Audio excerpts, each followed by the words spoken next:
Hey, buddy. What's got you so down? Hey, Court.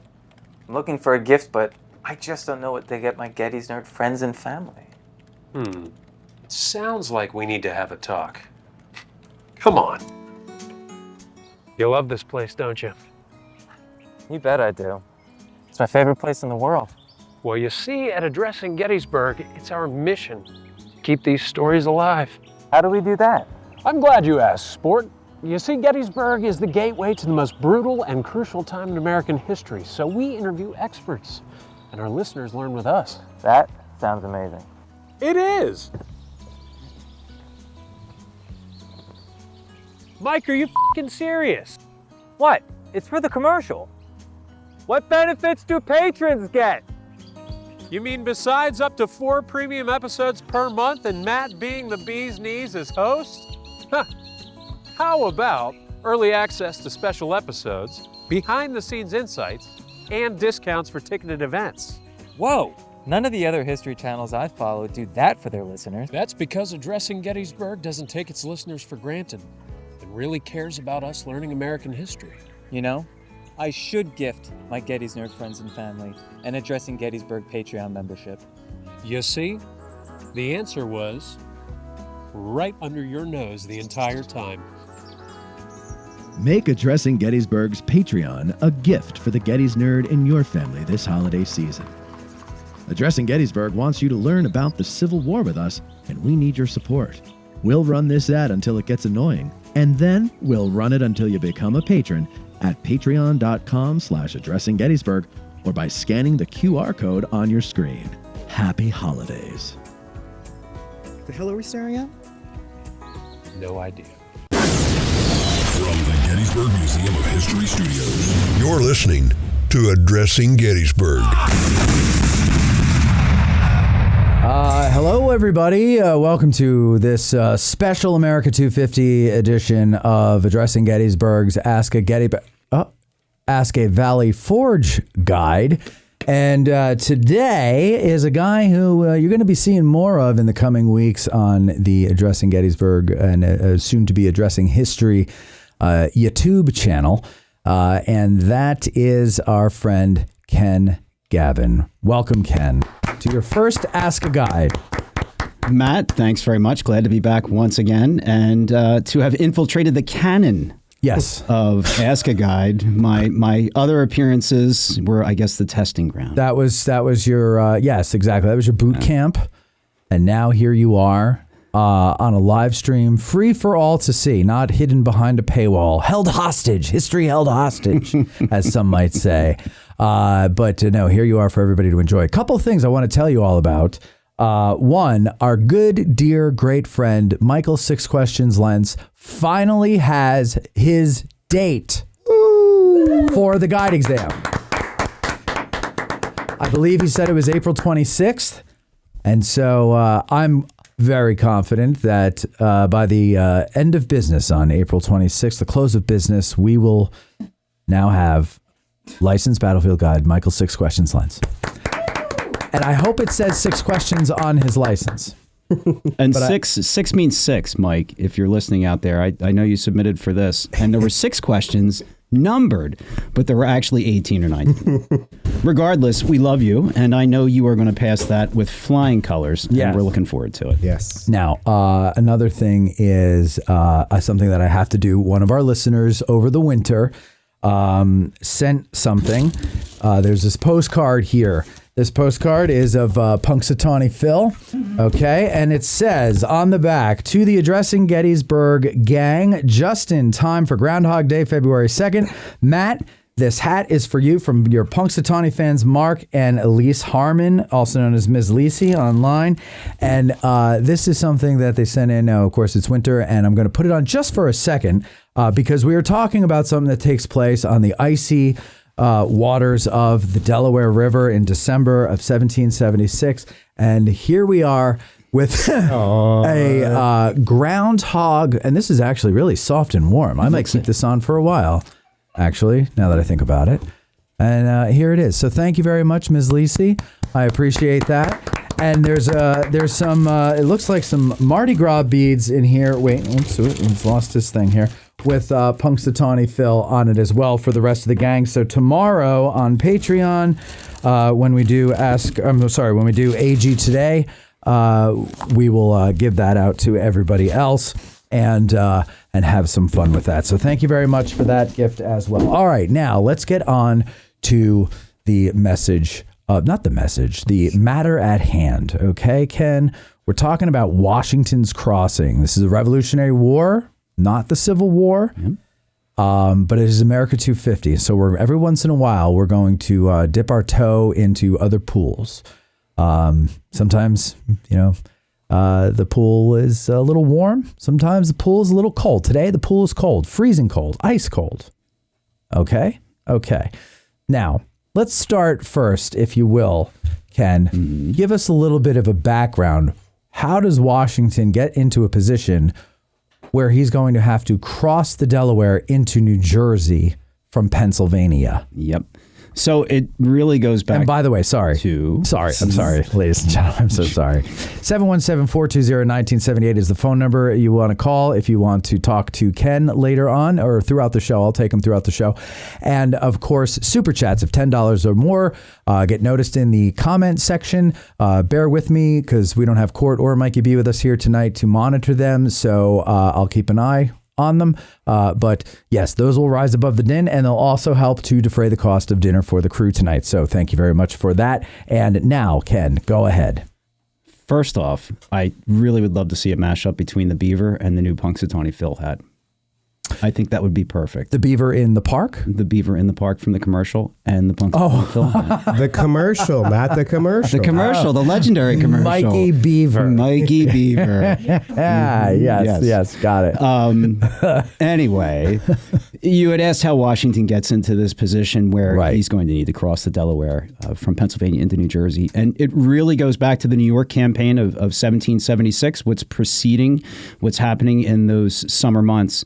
I'll go just slightly back further than that because I think context is always helpful. And in case some of our listeners are new to this time period, let's assume most of us are. Let's just assume that. So if we think about the outbreak of war in 1775, Lexington and Concord, and the British Army being driven back through the Massachusetts hinterland into the city of Boston itself, that could be deemed a pretty good day for the Patriot cause, right? Mm-hmm. In fact, most of 1775 and the first half of 1776 go pretty well for the Patriots.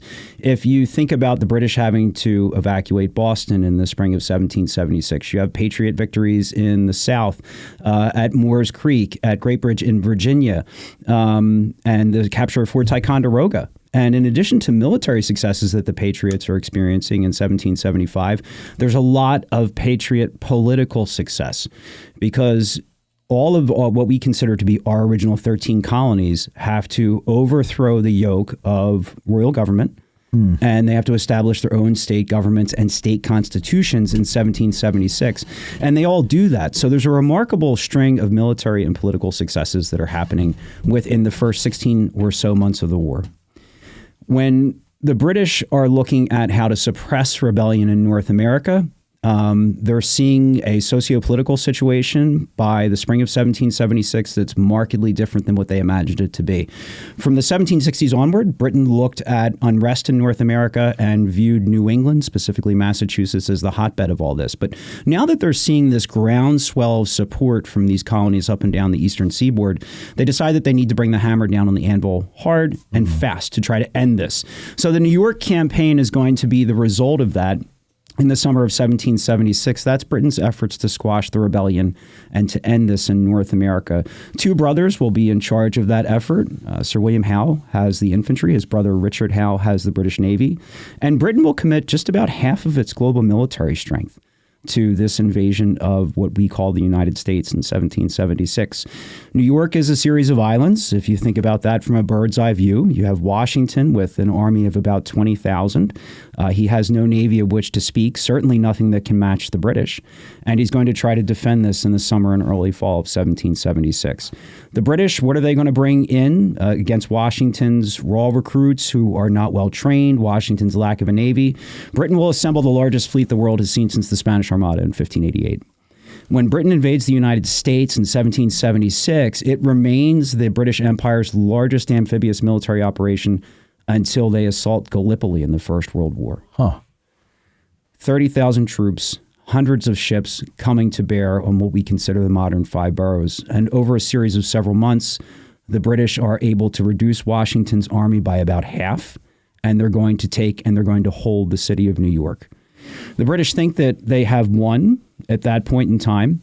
The Hows have been given permission by the British Crown to extend certain peace terms to the Americans that will grant them everything just about short of independence. And the peace terms would also grant the Americans clemency, particularly political and military leaders. There would be no one tried for treason if Washington had agreed to surrender and end the rebellion at that point in time. Do you believe that would have been held to? I do. You do? I do. And the reason I do is when you look at how British military and political leaders view the American rebellion, particularly prior to the entry of France much later in 1778, there is a really conflicted British national consciousness about this war and about waging this war, because the British, who are Whigs of the Whig political tradition, Whig political philosophy, tend to sympathize with American colonists to an extent, as opposed to their Tory brethren, who are a bit more hawkish.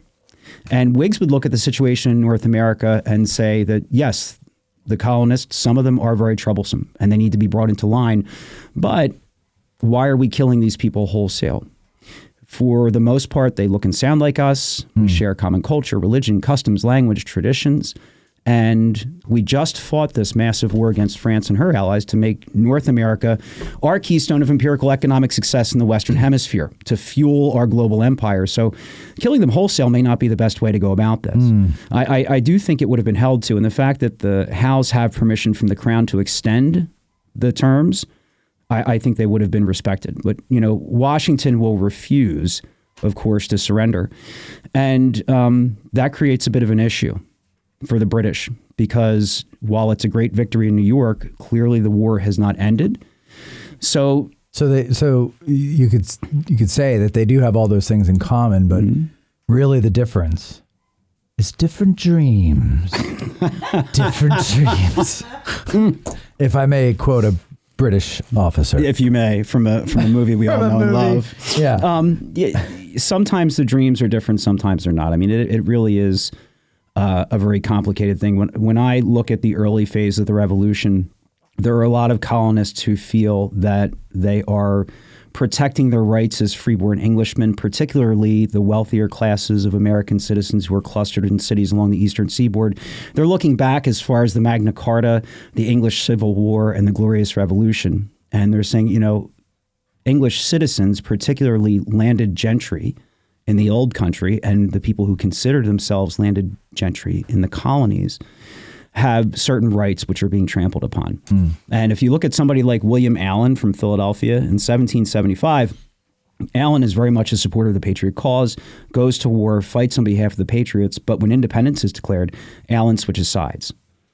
So the dreams sometimes intersect, sometimes do not, but it becomes really complicated in terms of how far certain Americans are willing to go. And of course, there are many who want independence as well, but there's a subset out there that don't. Regardless of all that, at the end of the New York campaign, realizing that Washington is not going to give up, the British will begin to move southward into the state of New Jersey itself. And they're going to push American forces ahead of them as they move south through the state. The British under Howe are going to try a system of pacification as they move through New Jersey. And they're going to begin a system of issuing pardons to people who are willing to sign loyalty oaths to the Crown. So this is really similar, following a theme of the terms of peace they were willing to offer to the Army. As the Howes are moving south through New Jersey, they're going to say to local civilians, even those who have known to be supporters of the Patriot cause, if you are willing to sign a loyalty oath to the Crown, then we're going to give you a certificate that protects your personage and it protects your property. There are some estimates out there that over 3,000 loyalty oaths are issued as the British are moving south in the fall of 1776. Meanwhile, Washington is depleting supplies. he is losing men from his army, and it's becoming very clear that the British are pursuing him to try to end the war. So he'll move himself over into Pennsylvania to get a river between him and British forces, and to start to think about next steps as we get into, the late fall, what we would consider early winter of 1776.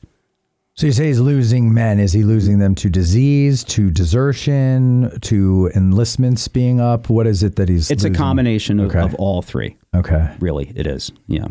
So that river is going to give him some breathing room also, I'm guessing, right? Because It's a natural barrier that will give him some breathing space between him and the British.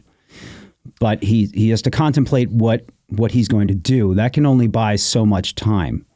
And while Washington is contemplating what his next steps might be before the vast majority of the Army's enlistments expire on December 30th and December 31st, the British are continuing to try and occupy the state of New Jersey in early December and mid-December. By the time you get to December 14th, General Howe has had a breakfast meeting in Trenton with several of his subordinate commanders to lay out the plans that he has developed for the occupation of the state of New Jersey that winter.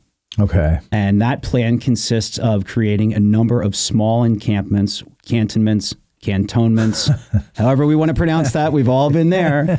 And it really is, it's a string of outposts that will stretch from the Hudson to the Delaware. Yeah. And it's going to be about 300 square miles of space that he's trying to occupy with this force, and keeping a large force in New York City as well. But that's how he's going to try to pacify and occupy the state of New Jersey in the winter of 1776, 1777. Is the New Jersey that much of a patriot state, or is it more of a loyalist state, or is it mixed? It's mixed, just like anywhere else would be. Okay. There are people who are certainly staunch patriots. There are others who are staunch loyalists. And then there are individuals trying to keep their head down and sometimes flipping sides. Yeah. During this time period, you'll even see Richard Stockton, who's a signer of the Declaration of Independence, flip and sign a loyalty oath to the British in an attempt to save himself, an attempt to save his property, his estate at Morven in Princeton.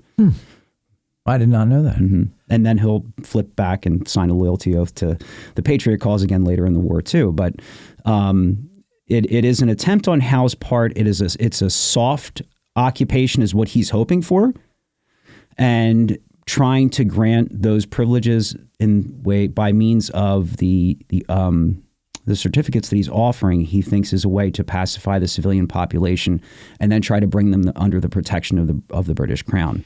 So I know The Patriot is one of your favorite movies, The brutality that they show the British enacting upon, I can't think of the word, the Americans, the colonists, is that accurate at any point in the war, but particularly this point in the war? It doesn't sound like it. It sounds like the British are trying to welcome them back with soft, gentle, open arms and say, hey, it's all right, come on. I'm glad that you brought that up, Matt. You're welcome. It's almost as if we planned this, but I promise we did not. We did not. I barely prepared. Right. So as usual. Interestingly, Howe is trying to pacify a population. Howe is taking what I would term sort of a soft approach. But after he lays out these plans for his commanders and has this breakfast meeting in Trenton on December 14th, Howe goes back to New York City, because that's where he's going to spend the winter with that portion of the army, which leaves these strung out encampments. And it does get very brutal in terms of the way the civilian population is treated in a number of places. And there are definite accounts of plundering. I want to just read from the book here for a moment. Let me pull this up, because I flagged a couple of different things that I thought were interesting accounts of either plundering or brutality. And I guess I'll need to break out the spectacles too here for this.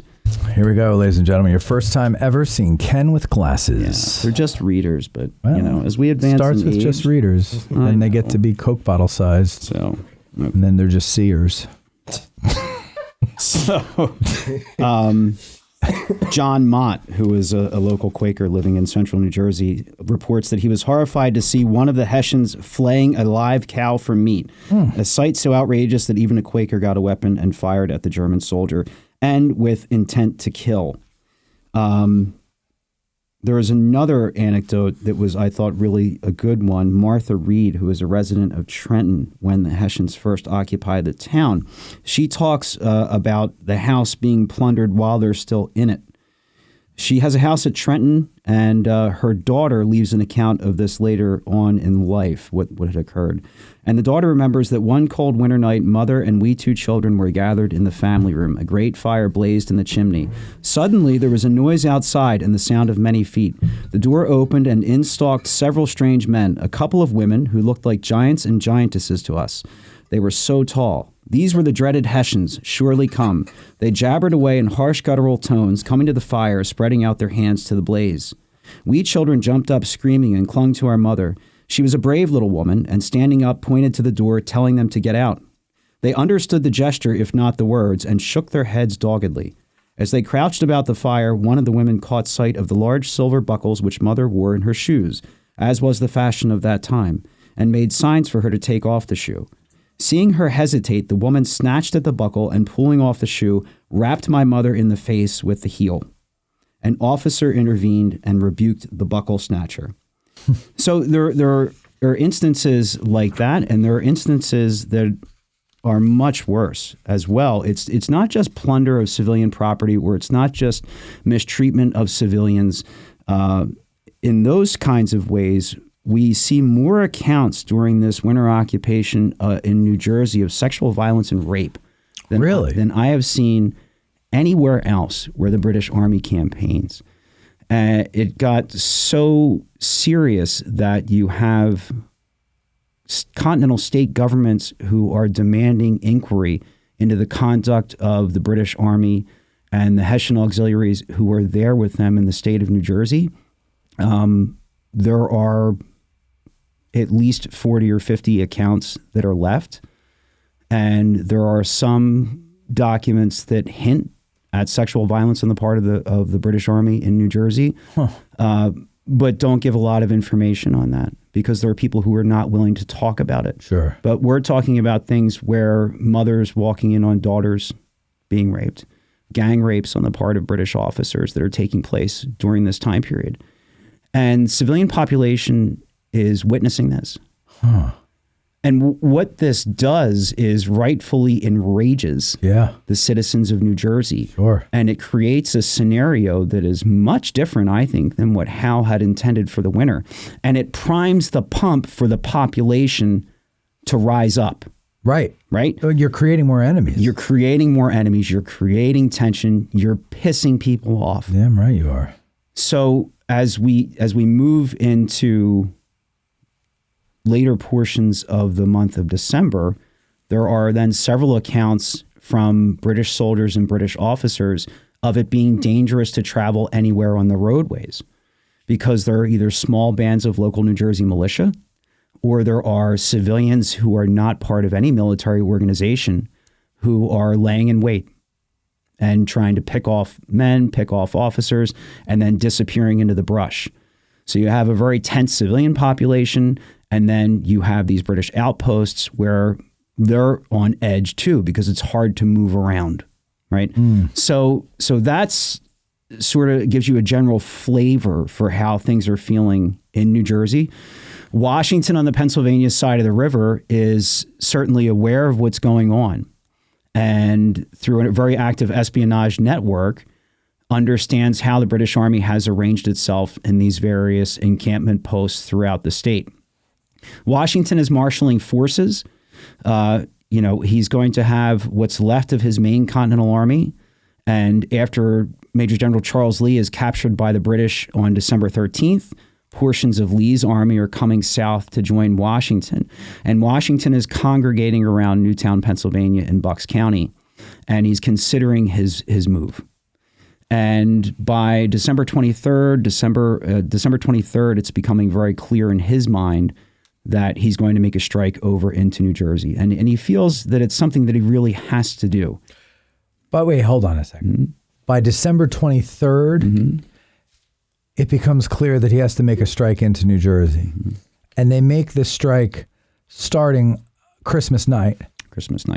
And it happens in the morning. The attack happens in the morning. On Christmas night crossing, and then the morning of the 26th will be our first Battle of Trenton. So he decides definitively that he's going to do this by the 23rd. I'm sure the idea was being tossed around. The idea is being tossed around prior. Washington is getting unsolicited advice from staff officers prior to this. Of course. There are consultations that are taking place prior to this. But the actual plan of going and which of the outposts in New Jersey they're going to hit by December 23rd, 24th in his brain has been finalized.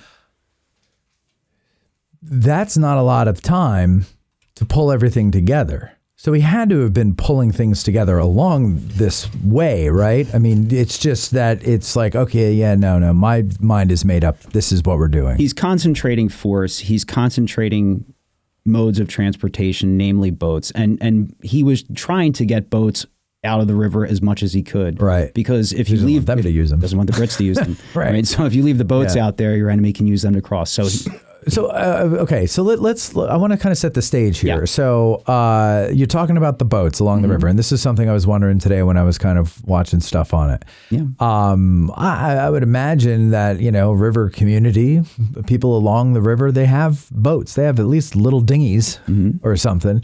And so how much of a boating river was this in the area where he was? How many boats did he have to worry about and try to collect? And so he's going to want to get everything that he possibly can. Right. There are several boats that are going to be on the river for commercial purposes, also transportation purposes. But in addition to boats, there are flat bottom ferries that are going to run as well. And flat bottom ferries are exactly what they sound like. They are flat. If you think about what would look like a really large pallet that has a ramp on either end that will fold up. Those are used on a regular basis to take carriages and horses across the river. Right. So he's trying to get as much as he can. He's going to work primarily with Brigadier General William Maxwell and a number of other officers, and they're responsible for collecting boats during this third week of December and basically get everything he can. And as he collects them, he is hiding them behind an island in the Delaware River called Malta Island. Right. And for the crossing itself, I know this was a question that we had from one of the listeners. How many boats were there? And the fact of the matter is we don't have an exact count because nobody wrote that down. But we estimate that there were probably 40 to 60 watercraft of various kinds that were involved in ferrying the Army over on Christmas night. Washington does a really good job of scouring and grabbing all of the boats that he can. We know that because Joseph Galloway, who is a loyalist citizen, is commenting about looking for boats for the British and that he can only find 2. So for most of the boats on the river that are available, we know Washington's grabbing those. And it's not just the Delaware River that he's getting boats from. They're actually getting some boats from the Lehigh River as well. And he's utilizing not just William Maxwell, who's a brigadier general from New Jersey, but local citizens like Captain Daniel Bray, who know the community, who know the people in the community, who know the waterways well. So Washington is doing a good job of using local intelligence from people who actually know the area. So that brings me to my next question. In the vicinity that Washington is operating on both sides of the river, is he finding mostly sympathetic people or a mix or loyalist, or what does he have to deal with as far as the citizenry's sympathies? Yeah, it really is a mix, and it's going to be a mix all over the place. It's not as if he's going to run into any state where it's going to be 90% of these people are supportive of the Patriot cause. Hey, George. Yeah. Right, nobody cares. His big concern is keeping the Army together in these last few weeks until these enlistments expire and making this strike into Pennsylvania. And hopefully it's a successful one. Yeah. There are some things at play with that. I mean, it can't be overstated that the revolution is at an extremely low ebb. And from this highest of highs that they're riding in 1775 through a number of political successes and through a number of military successes, New York has really put them on their heels. And it is at a point where if the army disintegrates, or if the British are able to march across the Delaware River if it freezes, and to destroy the Continental Army, perhaps capture the Continental Congress, that our rebellion movement becomes a footnote in British history. It's quickly extinguished like any other rebellion may have. So I'm wondering, like, are the British thinking this is pretty much over and soon they'll surrender? I think not they being Washington. I think Howe's hope is that he has captured New York. He has a major port city, and I think we've talked about that before. Port cities are hugely important for the British to supply them. It's a tethered umbilical cord. But now that he is working through the pacification of New Jersey, that if the river were to freeze over, he can begin to move troops across and pursue Washington and destroy them. I think that's part of what he wants to do. And if you look at what some of the British and Hessian officers and troops are saying in the days leading up to this first Battle of Trenton, they are convinced that they're only in these locations temporarily, that they're going to march on Philadelphia, that they're waiting for the river to freeze so that they can march across and do that. So they are waiting for the river to freeze. Yeah. That's like definitely, it's like, oh, it's going to freeze and we'll walk over. And we're going to walk across and we're going to go and we're going to take Philadelphia. Yeah. Okay. All right. Now, Washington, when he leaves New York, if I recall, doesn't he split his army in like 3 or something like that? He's got some, and then Lee's got some, and who was the other one? Was it Horatio Gates? Gates. Yeah. I was going to say Morgan, but that wasn't right. And so there's 3 columns. He gets across the Delaware. Well, I don't know if he gets across first, but he's over there. How many men does he have with him at that time when he gets across the river? When he gets across the river initially? Yeah. When it's just him and Lee and Gates haven't, or I guess it would be Sullivan and Gates. Well, if we're going to put Washington sort of in this second, third week of December time period, right? If we want to look at it that way, he's probably got around, I want to take a look at this. Well, like more than 1,000, less than 1,000? He's got more than 1,000, but there's an appendix on this that I can reference here. And I can tell you what he's got with his estimates of troop strengths. Sorry, I have that dead air there while I was taking a sip. By December 4th, the strength with Washington is not more than 5,000. By December 4th. December 4th. His strength with him personally is not more than 5,000 men. That's going to get bolstered after Lee's troops start to join the Continental Army. By the time Lee's troops are actually moving south from northern New Jersey, crossing over, coming towards Washington, then he's going to be somewhere around 11,000 or so, but not 11,000 effectives. He'll only have, right? He's got much less effectives than that. By the time you get to the crossing, the main force under Washington is about 2,400. Out of 11,000. Out of 11,000, he has about 2,400 that are going to be actually effective. That's his wing. But remember, there are 4 planned crossings. Washington's just one prong of that. Okay. All right. Well, we'll get to that. We'll get to that in a second. Okay. So Washington is going to have about 2,500 effectives. Now, across the river in New Jersey, you've got the Hessians in Trenton, 1,500 or so? You've got about 1,500 under Rawl. You probably have another 3,000 under Von Donop. Where are they? And they're going to be in the area of Bordentown. Okay. Okay. There are over 1,000 at Princeton. And then as you move north, there are other British outposts as well with varying sizes. So just in the Trenton area, right, there's several thousand there. But word and armies take a while to move. And so you can defeat them, I guess, piecemeal. Is that what his ultimate plan is, or is he just focusing on Trenton? It's possible. Right. I think that's possibly part of his larger plan. Trenton is definitely a focus and a goal because it is the smallest outpost that is there. I do want to backtrack just quickly. Because when we're talking about British goals of potentially crossing the river, taking the city of Philadelphia, and a lot of the subordinate commanders think that's what they're going to do. That creates an absolute panic within the state of Pennsylvania. The further south the British troops move, Pennsylvania becomes more and more petrified that British forces will move across. The Continental Congress flees to Baltimore. By early December, they're operating there. Right. And in the city of Philadelphia, people are fleeing left and right. Henry Melchior Muhlenberg, who is the father of American Lutheranism, he lives in Trapp, Pennsylvania, which is, his house still exists today. You can go and see it sometime. It's a wonderful place. But Muhlenberg is talking about he can't find wagons at any price to help his relatives in Philadelphia move their goods out. He says the conveyances at any price can't be found. He's going to end up at one point with 22 people living in his house because he's hosting evacuees that are coming out of the city of Philadelphia. And he writes in his journal that there are rumors circulating in communities in Pennsylvania that the British will take Philadelphia, and that when they do take Philadelphia, British commanders will give their troops free license for 3 days to plunder without consequence. And Pennsylvania is a place that's really ill prepared to defend itself. It does not have a strong military culture. It is born of a Quaker tradition that is pacifist, that lacks centrality in terms of forms of government.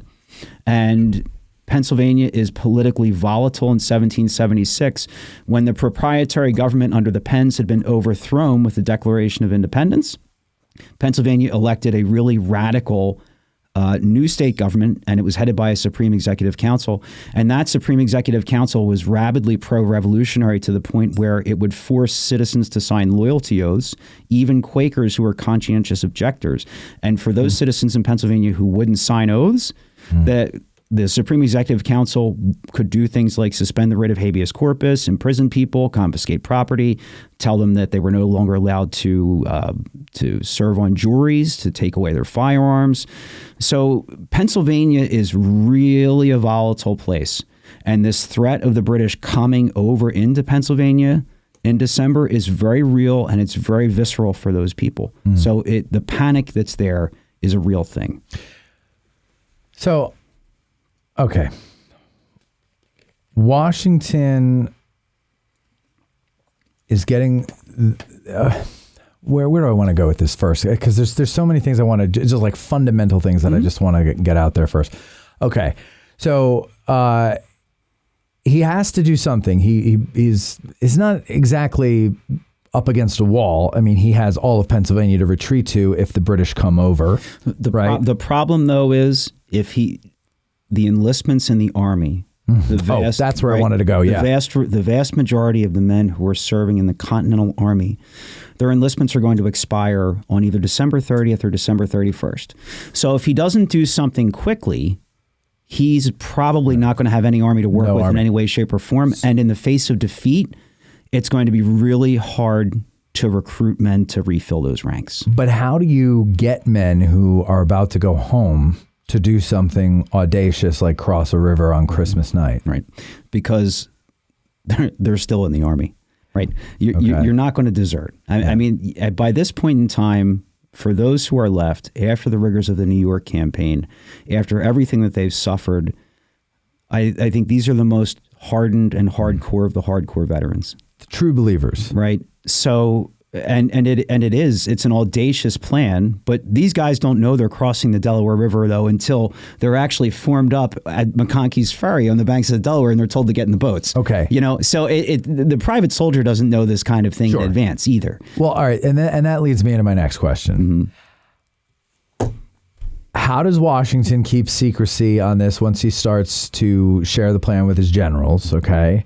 Number one. Number two, are the Hessians aware, or the British? I mean, they must be aware that Washington is where he is. Yes. Right. Okay. So now are they, but they have nobody, no spies, or any detachments across the river on They have great intelligence. Okay. The British have excellent intelligence. They know where Washington is, and there are spies that are probably infiltrating the American camps and the American headquarters. And Washington knows this, or has a pretty good. He has to assume it, right? He doesn't know that he doesn't know the level of information that they have. Right. Okay, But he has to assume that he is not in a secure army. Like there's got to be, again, going back to same language, we look alike, same customs. Hard to tell who's friend and who's foe. It is in this case. Yes. But, what assumptions he makes about what the British do or don't know, he doesn't really write about. But what I can tell you factually based on the record is that British espionage has infiltrated the American camp. British espionage is well aware of what Washington's plans are. When not long after Washington has a council of war and shares plans for the attack with the senior officers, reports are being made within a day to General James Grant, who is the British commander of forces in New Jersey, that Washington intends to cross the river and to strike. But we don't know where. At Trenton. Oh, he does? Okay. Yeah, So at Trenton. And warnings are being issued to Colonel Johann Rahl. Okay. Who is the commander of the 3 Hessian regiments that will be garrisoning Trenton. Now, for Rahl, who is getting, here's a couple of things, James Grant. James Grant is not the best general that the British have. James Grant is a guy who's politically well connected, who doesn't do well on the battlefield, and he is given the job of overseeing New Jersey during the course of this winter. I think William Howe is so convinced that the British have this in the bag, that they're going to be able to do that soon, that Howe is going to start to send his most trusted lieutenant, Lord Charles Cornwallis, home on leave for the winter. That is a leave that eventually gets recalled. But if you're going to send your best guy, give him permission to cross an ocean and go home 3,000 miles to go see his wife, you must feel pretty confident about the military situation. And James Grant is supposed to oversee these outposts. He's up in New Brunswick, which they call Brunswick in the 18th century. Intelligence reports are circulating to James Grant in December about American intentions. Grant is passing those along to Rahl and Trenton, but with an air of disdain. And Grant is saying, this is a possibility. Maybe you should be prepared. At the same time, you have to imagine that Rahl is in Trenton pulling his hair out and basically saying, thank you, Captain Obvious, for flying around, from protecting me from things I already figured out on my own. Because Rahl's outpost at Trenton has been beleaguered almost since its arrival. And I think what most people don't understand is they don't occupy Trenton until like December 14th. And 12 days later, you're going to have this battle there. But almost the entire time that Rahl is present in Trenton, he's being harassed. He's being harassed by Pennsylvania militia under James Ewing, which is on the opposite side of the Delaware River in Pennsylvania. And Ewing's got a pretty decent sized force that's over there and a number of artillery pieces. So for a number of days preceding the actual First Battle of Trenton, James Ewing is bombarding the town of Trenton from the Pennsylvania shore.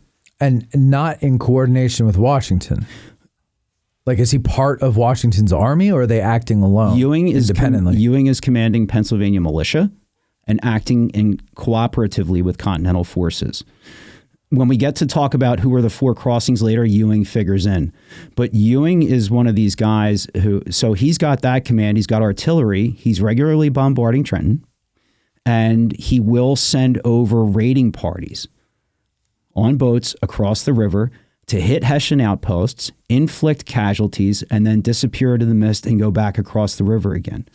So he's, Rahl is a guy who's getting hit there. He's also getting hit in days leading up to the attack from New Jersey militia, from small forces of Continentals under Adam Stephen. So it is not as if the Hessians came to Trenton, settled in, and then this whole battle happens on the 26th, and it's an utter surprise.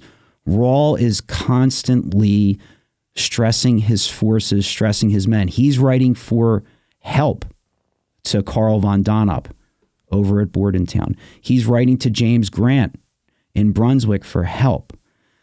Von Donop hates him, doesn't want to help him, and James Grant's response is, I could hold down New Jersey with a corporal's guard. James Grant treats him with contempt and disdain. So Rahl is cognizant of the situation that he's in as a precarious one. He understands that he's constantly getting hit by American forces, and he's asking for help, and help's not coming. Okay. Right? So I think one of Rahl's great sins, if you will, though, is that he looks at the Americans with contempt and thinks that if he is hit in force, that his troops will be able to defeat them on an open field of battle. He might have some good reason to think that based on, the prior record that the Hessians have in the American Revolution. If you look back at the New York campaign, Rawls' men perform extremely well throughout. And at White Plains, towards the end of that campaign, Rawls is the guy who takes his brigade and utterly smashes the American right flank on Chatterton's Hill. Every time he's met the Americans on an open field, Rawls has emerged victorious, right? So that's a little bit of background there. So, okay, so there's a lot going on. It's not that they're all just sitting there. It's not that everybody's hunkered down for the winter. There's some mischief along the river. It's a constant hive of activity. Okay, and I would liken it to constant stings by bees.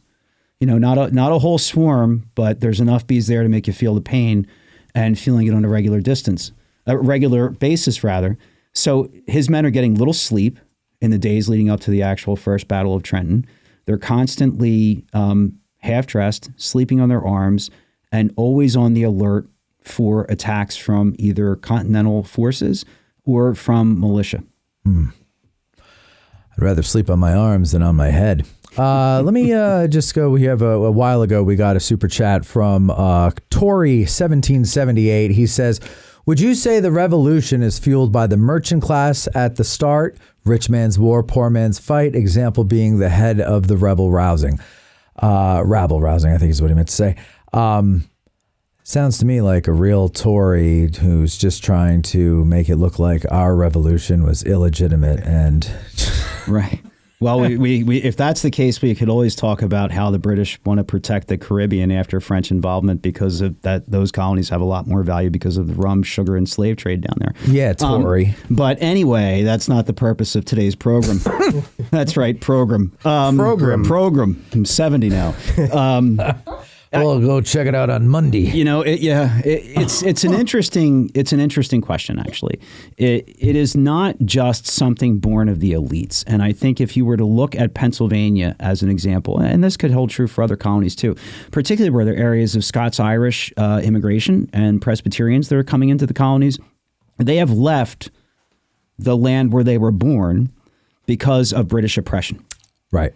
Right, to escape what they equate with serfdom, to get away from what they deem as religious persecution, and coming to a place where they find that there are opportunities. And now that this oppression is following them, they're going to rise up too. If you're going to have a successful revolution, you have to have the elites angry. You have to have the common person angry. Right. So clearly, British policies in the 1760s and 1770s, vis-a-vis things like the Stamp Act, Sugar Act, Declaratory Acts, the Coercive Acts of 1774, angered enough of a cross section of society socioeconomically that enough people were willing to rise up and say enough's enough. Mm-hmm. And if you were specifically to look at the Coercive Acts of 1774. And I will always say that this is the catalytic turning point for most people.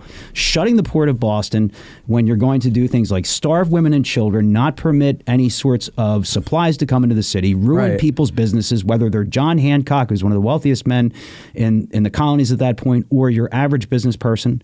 And when you start to do things like that, you're going to motivate a whole population. Sure. And then on top of that, as part of the Coercive Acts, when the British in 1774 say that the French are allowed to practice French civil law in Canada and practice Catholicism freely and move into the Ohio River Valley, you have all these common people from the colonies who fought in the French and Indian War in the 1750s and 1760s going, well, wait a minute, they were the enemy. Yeah. You won't let us move past the Appalachians, but it's okay for these guys to come down and to take land that our people spilled their blood for. Yeah. Who are you looking out for here? Yep. So I think this is more than an economic issue with elites.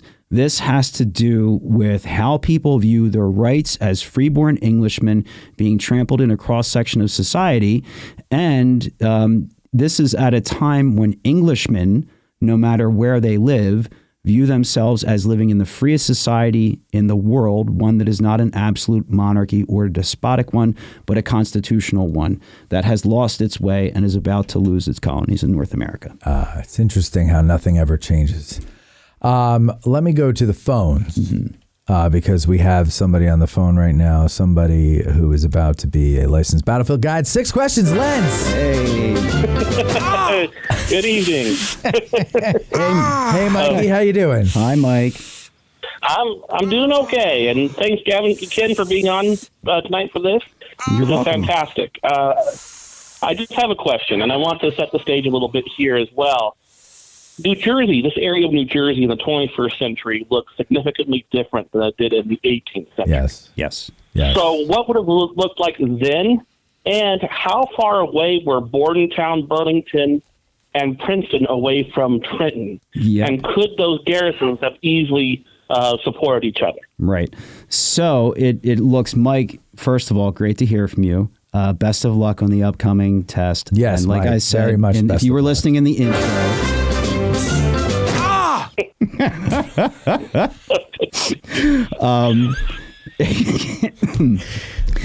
Markedly different. Right now, much of this area of New Jersey is highly and densely populated with lots of people, lots of highways, and in the 18th century, Very few Hessians. very few Hessians these days. Yes. In the 18th century, it's much more sparsely populated, much more open. The communities there are smaller, and the road networks are not as many as they are today. And if you were to look at Trenton itself and sort of proximity to some of those other places, Princeton is about 11 or 12 miles away. Bordentown is about 6. Mount Holly is about 18 or 20. Burlington, off the top of my head, Mike, I think that's about 12 or 13 miles as well. So the point being that if you were to look at main outposts, Princeton certainly is within supporting distance at 12 miles. That's 11 or 12 miles. That's less than a day's march. Mount Holly at 23 miles, where Von Donop eventually ends up when the First Battle of Trenton happens, that's over a day's march away. He's out of range to provide immediate support. But Bordentown at 6 miles is certainly close enough to get there quickly. And besides the New Jersey militia that's over the border and they're picking at the Trenton garrison, are there any other forces on that side of the Delaware River that are Patriot forces? And while I'm asking this is a very pointed question as far as, because I already know the answer. You always Daniel know. Griffin. You always What? know the answer, Wait Mike. a second. Mike, you know the answer to every question you ask. You're like a prosecutor. Yeah. Yeah. He should have been a Can you prosecutor. talk about Daniel Griffin and Mount Holly? Yes. Yeah, that's an important one here, too. Yeah. Yeah. So I did get your question about Samuel Griffin, and yeah, there are other forces that are over there, and the Griffin forces are actually a little bit more organized than the Jersey militia that's kind of rising up in the wake of all these atrocities that are taking place in the fall of 1776. So Griffin is an interesting guy. He is from Virginia, and he's intricately linked to the sort of highbrow families of the age in the late 18th century. He is going to be serving in the New York campaign as an aide to Major General Charles Lee. And he is going to be a colonel at that point in time. He's wounded pretty severely at the Battle of Harlem Heights on September 16th of 1776. And Griffin is sent to Philadelphia to recuperate from his wounds. So we're fast forwarding into this period of late November, early December. General Israel Putnam is in command of what I would call, for lack of a better way to describe it, the Department of Philadelphia. Israel Putnam has any military forces that are in the city of Philadelphia itself. He sees value in a Samuel Griffin who is recuperating from his wounds, and he asks him to go into South Jersey to harass Crown forces that are over there. So Griffin is going to end up with this cobbled together brigade of 7 different New Jersey militia regiments from Cumberland, Gloucester, and Salem counties, and 2 companies of artillery from Virginia. And he is going to foray into South Jersey, and he is going to pick at Colonel Carl Von Donop like Von Donop was a scab and just make him bleed quite a bit.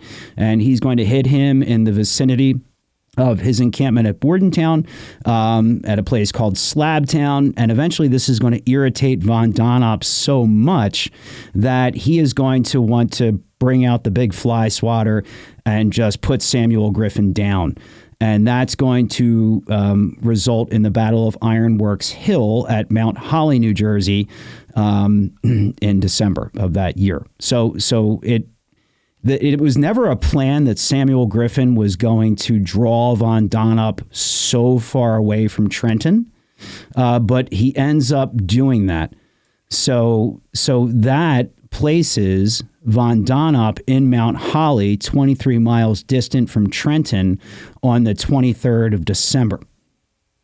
And that puts him out of supporting distance from Rahl at Trenton when Trenton is eventually hit on the 26th of December, because after von Donop gets there, he decides to spend the 23rd, 24th, and 25th in the home of the woman who is still to this day the mysterious widow of Mount Holly, who has never really been identified. But Carl was having a good old time there in Mount Holly with her for 3 days and totally wrapped up in all of that. I'm glad you brought up Burlington too, Mike, because that's originally where von Donop was supposed to go. And I think he very much would have preferred to post himself at Burlington on the Delaware River for the winter there, because there was more space for his roughly 3,000 troops that he had under his command than there was at Bordentown. At Bordentown, there wasn't enough housing, and he's got guys out on the roads, out in the fields. He doesn't have enough structures. The reason that he couldn't use Burlington was, for once, the Americans actually have naval superiority and that's on the Delaware River, because the PA State Navy is patrolling up and down with row galleys, and they would have been close enough to Burlington to continually harass and shell the city if von Donop had stayed there. Huh. Oh, wow. Okay. Yeah. That's really cool. That is really cool. Yeah, the row galleys are like, when people say row galley, they think of, sort of, what good is that? They were actually pretty impressive boats that were heavily armed with several cannon. And you're saying row galley. Right, like row the not boat. rogue alley. Correct. Right. Sorry, I just wanted to make it clear for people that never heard this before. And who have never lived in the Philadelphia region or don't understand my accent. Right. A galley that is rowed, so it's a large craft, 35 to 50 feet long, that is rowed with oars. It also has a small sail that you can use to harvest wind power. But they're heavily armed with several cannon. I mean, we're talking like a 24-pounder, a 9-pounder, and smaller pieces on them too. So they're certainly not huge naval vessels, but on a river, it's enough to do some serious damage with. Can I just ask you a question here? You mentioned artillery, and one of the things that I watched to prepare for this was The Crossing with Jeff Daniels. And when they fire the artillery in typical Hollywood fashion, there's a big explosion and men go flying through the air on, they go flying through the air. Were there explosive shells in that time? There are, but nothing that's going to cause people to launch 30 feet in the air. A lot of what they're using is solid shot. There are some explosive shells. Typically, though, they're using, if not solid shot, they're using canister or grape. Okay. It's not exactly the same as Civil War canister, but the theory behind it is the same. And the way that artillery is used in 18th century battles, couple of different ways. If you have a siege, you're going to look at really large pieces, right, that are designed to batter fortifications, or you'll be using mortars with explosive shells that are going to drop down over the heads of troops. But if you're looking at a field action where you have two forces going head to head in an open field, artillery is usually designed to be very mobile. Right. Okay. And to move with the troops as they go along. And if you think about the plan for Confederate artillery during the assault on the third day, where they're talking about artillery moving forward with the troops, that's a constant thing in the American Revolution. Those guns that are moving are sometimes, 1, 2, 3 pound pieces. Right. So that was the other thing, is they're not like what we're used to here.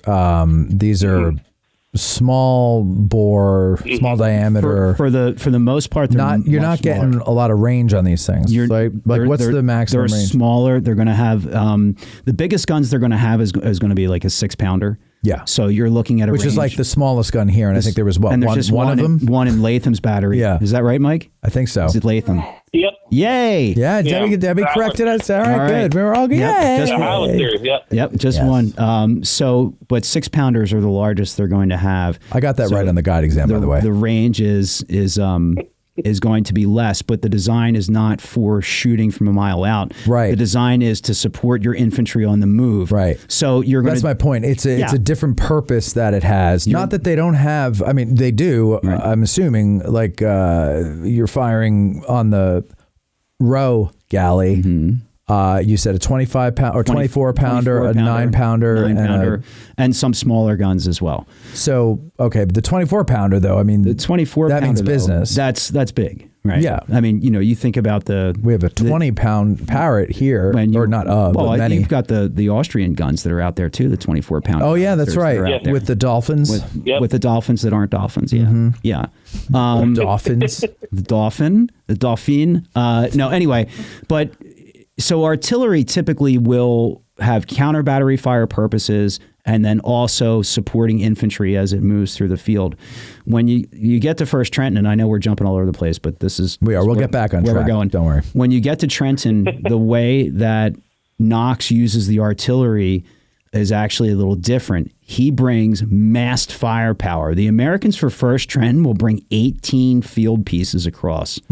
And Knox will take them to the head of where the battle monument is in the city of Trenton today.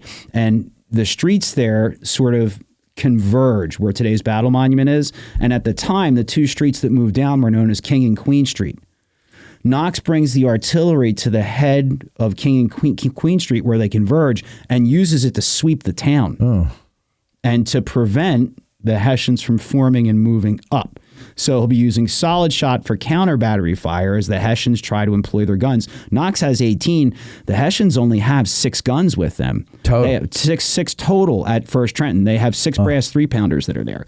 So he'll be conducting counter battery fire if necessary, but also sweeping the streets with a lot of canister and grape to prevent Hessian formations and to scatter those troops.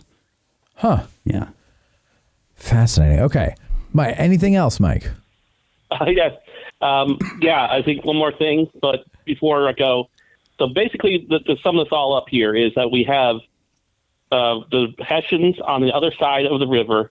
They're getting picked at by forces and locals. The Hessians are spreading themselves out because they're dealing with other threats like Griffin's men on that side of the river. Yep. This is independent of the weather so far, and you have personality conflicts among the different commanders. Yes, that's where I want to go next. An interesting. It's going to be a recipe there, but also, can you go into who is Rahl, right? And what is his background, and what kind of commander was he? And that's going to be my last question. Yeah, no, I'm glad. I'm glad to, Mike. I think you have not only personality conflicts, and I talked a little bit about James Grant earlier today, who's the overall Crown Commander in New Jersey, and Grant not being their best guy. Grant also has a reputation as a glutton and a slob, on top of not being a great field commander. And clearly he's not someone who's listening to his subordinates, because he doesn't send Rahl the help that Rahl requests when he's getting picked at. And Grant never leaves to go and visit and see what's actually happening down there at Trenton. You're going to have language differences with these commanders too. Karl von Donop and Johann Rahl, or the two Hessians that are out there commanding outposts. Rahl speaks only German.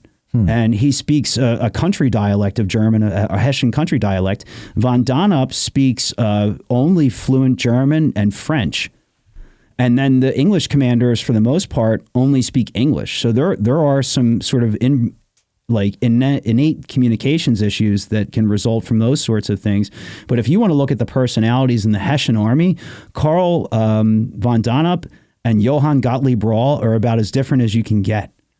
Von Donop comes from a very wealthy, very noble family, and he is brought up within the Hessian military and within the courts.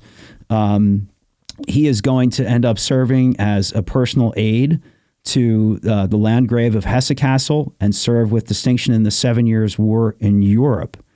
When the revolution begins, von Donop wants to go fight in America with Hessian troops that are doing that, because von Donop has this grand plan that he's going to stay there after the rebels are defeated and get lots of money, lots of land, and lots of fame. Right? He's a guy who shoots high. If you look into the accounts of the people who had to interact with Carl von Donop, when he has to work with his superiors, he's very deferential. He writes to British commanders in a French that is extremely courtly. He treats them with civility. But all of the people who are working under him as subordinate officers absolutely hate him. He treats them terribly. He was short-tempered. He was harsh. And he instituted policies in New Jersey with his troops that they were not permitted to take American prisoners, that any American who surrendered was to be summarily executed. And if his troops failed to follow that order, they would be beaten severely with a cudgel. The Hessian army does a lot of things called issuing, instead of floggings like 30 lashes or something like that in the Continental or British forces, the Hessians use stripes, and it's basically caning by another word. He will end up being killed during the course of the war the next year in 1777. He's mortally wounded at Fort Mercer. And his last words to a brother officer I found so telling: "It is finishing a noble career early, but I die the victim of my ambition and of the avarice of my sovereign." So that gives you that gives you some insight into Donop. For Rahl is going to come from a much more humble family. His father was in the Hessian military, and that was basically Johann Gottlieb Rahl's inroad to serve in the military. And in Hesse-Kassel in the 18th century, if you come from a middling or poor family, the military is a way to get yourself out of poverty or to prevent your family from falling into an impoverished state. And he's going to prove himself from a very young age. Interestingly enough, the American Revolution is not the first time that Rahl will end up serving the British as an auxiliary troop. He goes and helps to suppress the Jacobite rebellion in the 1740s.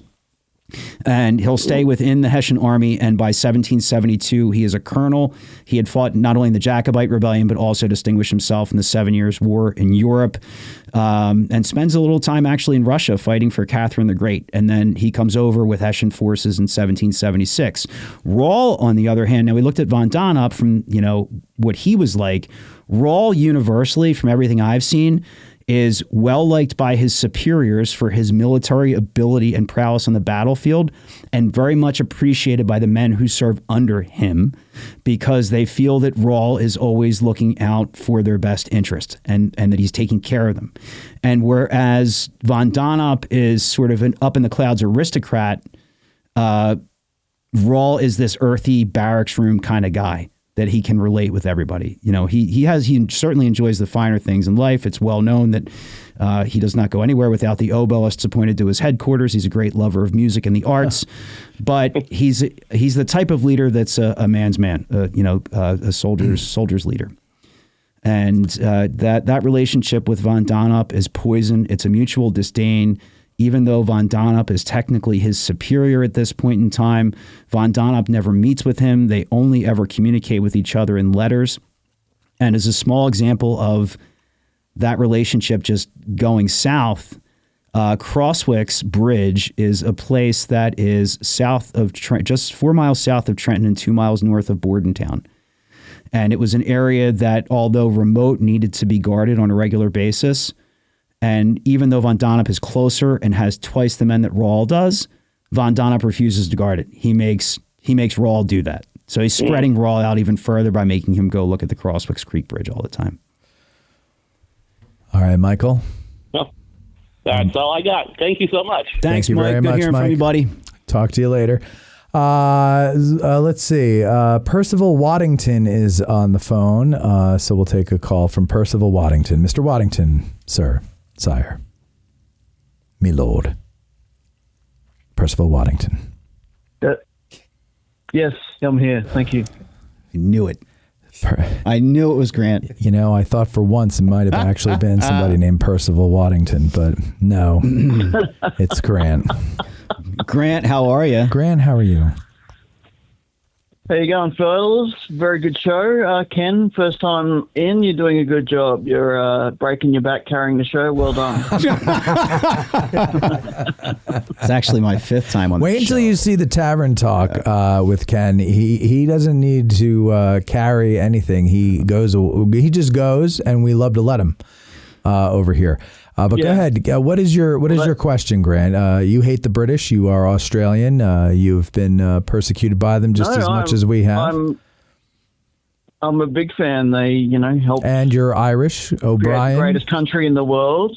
Well, the greatest country in the world, and they, put us here. So But anyway, I'll move to my questions. It's about time. Firstly, Ken. I don't know if you covered it already, but did Washington, considering the terrible conditions, the sleet, the snow, the cold and everything, did he have a big concern about unit cohesion, crossing and then with the battle itself? Yeah, well, I mean,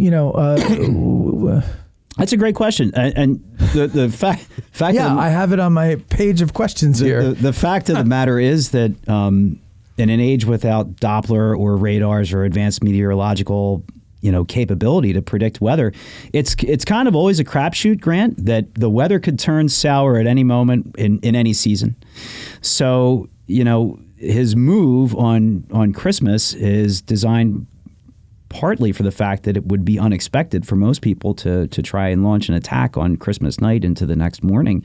But they don't know that weather's coming. And after he's marshaled the army on the 25th and the orders have been issued, they need to move. It's not just Washington, as I talked about earlier, but there are potentially 3 other elements of Patriot forces that are going to cross the river.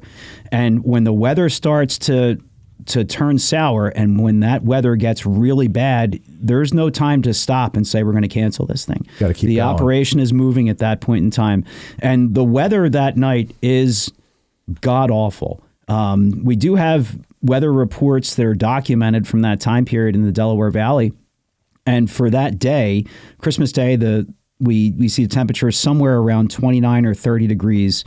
Early in the day, as the skies began to cloud over, cakes of ice were observed to be flowing down the Delaware River itself, and the crossing, which is supposed to start around dusk and does not get off on time, by that point in time, it is going to be snowing. That is mixed in with freezing rain, sleet, hail. High winds are going to ensue that night, too. It's what we would call a classic nor'easter storm here in that region of the country. I live out that way. And there's a couple of quick quotes that I have that will talk about that weather. One of the staff officers in the Continental Army made a note in his diary. "It is fearfully cold and raw and a snowstorm setting in. The wind is northeast and beats in the faces of the men. The storm is changing to sleet and cuts like a knife."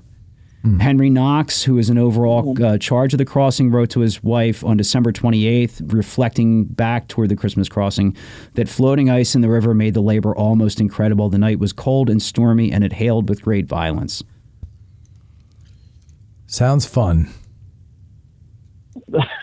Something I've never experienced, for sure.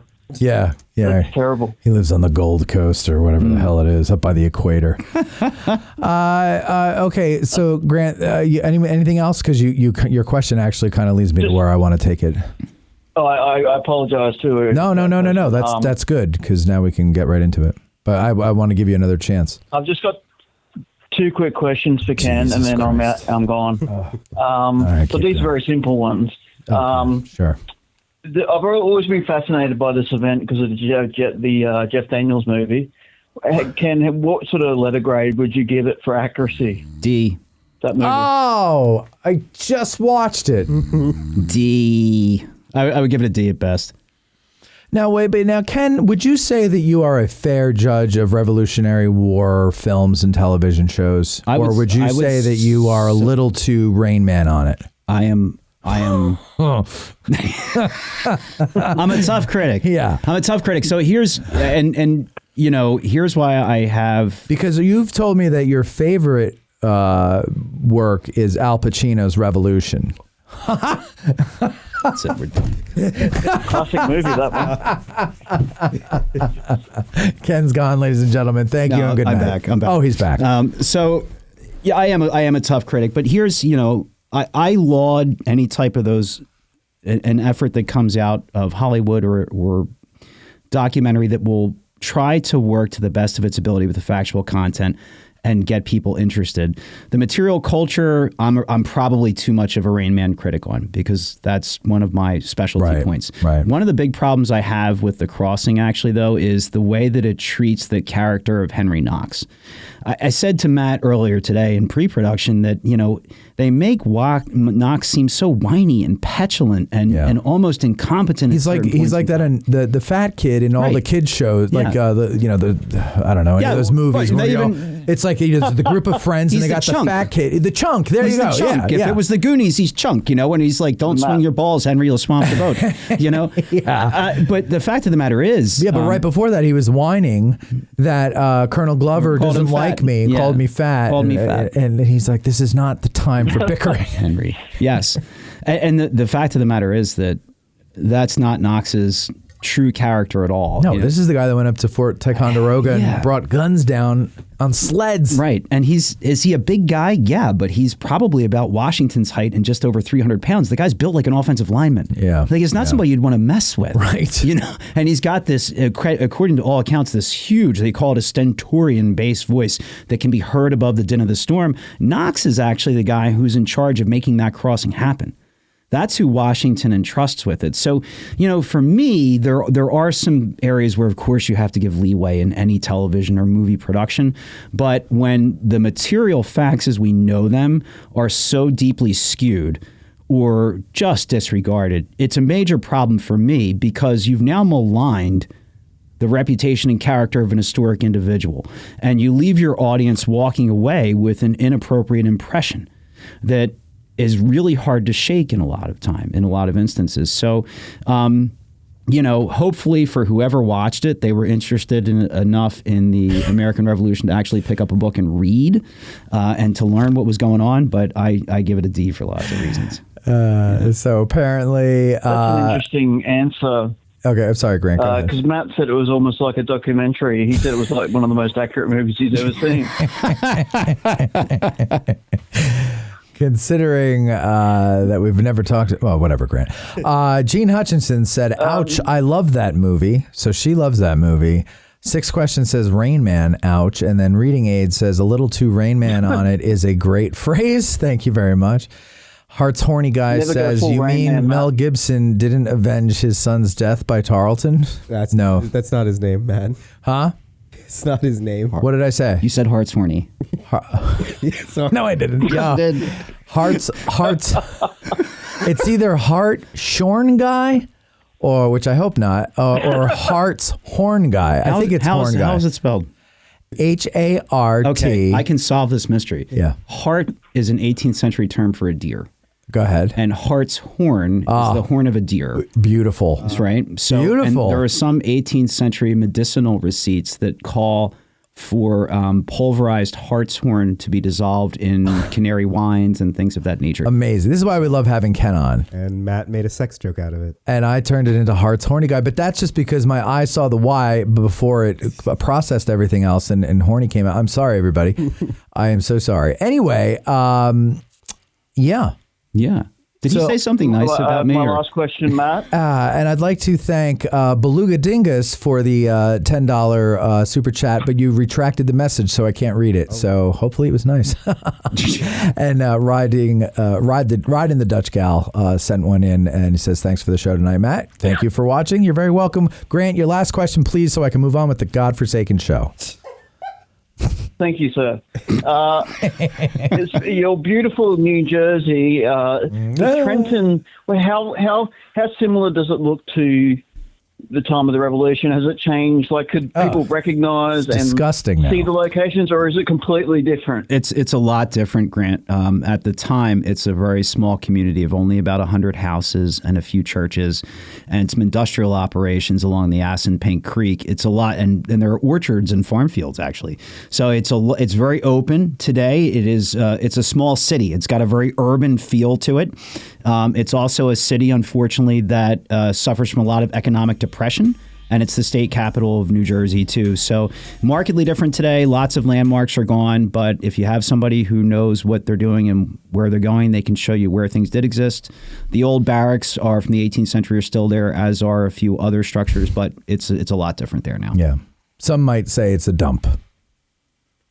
I'm not saying that. Some might say it. Some, Yes, you are. like Ken Wyman in the comment section, might say that. I would never say that. I wouldn't either. I would say it's a shithole.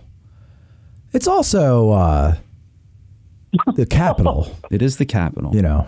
And so what do you expect from a capital city? Not much, right? I mean, let's be honest. I work part-time for the state, so I have to Well, just let you I don't. So I will say... I'll just sit here and nod. Yeah, I'm... okay. So anything else, Graham? No, that's it. I've been giving you too much time. No, what? Oh, God. Shout out to the great people of Trenton for putting up with the insults to the great city.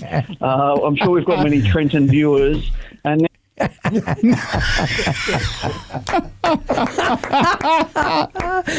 Good night, Grant. Thank you for the call, my friend. Thanks, okay, Grant. so let's get to the crossing itself, Yes, because this let's is do it. fascinating to me. Let's start with the boats. Right. You said somewhere between what, 40 and 60? Yeah, somewhere between 40 and 60. And are these all the same type of boat? They're not. We believe that the vast majority of them are what we would call a Durham boat. And Durham boats are they can range in size from 30 to 60 feet. Is that Durham or Durham? If you would like to, Durham. Durham. D-U-R-H-A-M. Oh, so Durham. Durham, but Durham. Gotcha. Right. Yeah. Right. Yeah. Right. I'm just asking. Yeah. Go ahead. So the vast majority are the Durham boats, are going to range somewhere between 30 and 60 feet in length. They'll have an 8-foot beam. They'll have very sharp prow and stern. They are designed to carry economic cargo on the river. They can carry several tons, but they have a very shallow draft of only 24 to 30 inches. Okay. Right. So those being designed for cargo are not necessarily designed for passenger trade, but you can pack a heck of a lot of people into them. You probably would have seen sloops, shallops, the flat bottom ferries that I talked about earlier are going to take part in the crossing. The flat bottom ferries are actually going to be essential for all of that artillery that Henry Knox is going to bring over. That's how you're going to get the horses across, because the Durham boats have high sides. You're not going to be able to push artillery pieces into that. You're going to have a hard time getting horses into that. So the flat bottom ferries are going to be used for artillery and horses. All the other craft are going to be used for the men themselves to come across the river. So I have a picture here of the Durham boats for people on camera 6 there. There you go. Yep. So there you go. So that's what it looks like. That's what it looks like there. And so you get how many men in there? It would depend. I mean, depending on the size of it, you might be able to cram 50 to 60 men into a boat. That's one of the smaller ones. Okay. The boats that we have at I know there was a question that had come in, are any of the original boats still out there anywhere? Were any of them saved?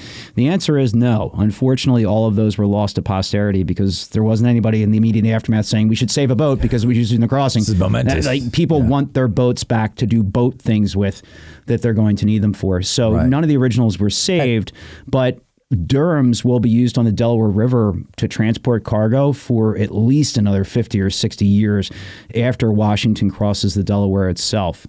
We have a picture here of Steve Carell as Washington. That's me. And it's guys in the Durham boats there. So I know that guy. Oh, you do? Yeah. It's not Steve Carell? No, it does look like him. Looks like Michael Scott. His name is Ron Rinaldi. Okay, Ron Rinaldi. He does look...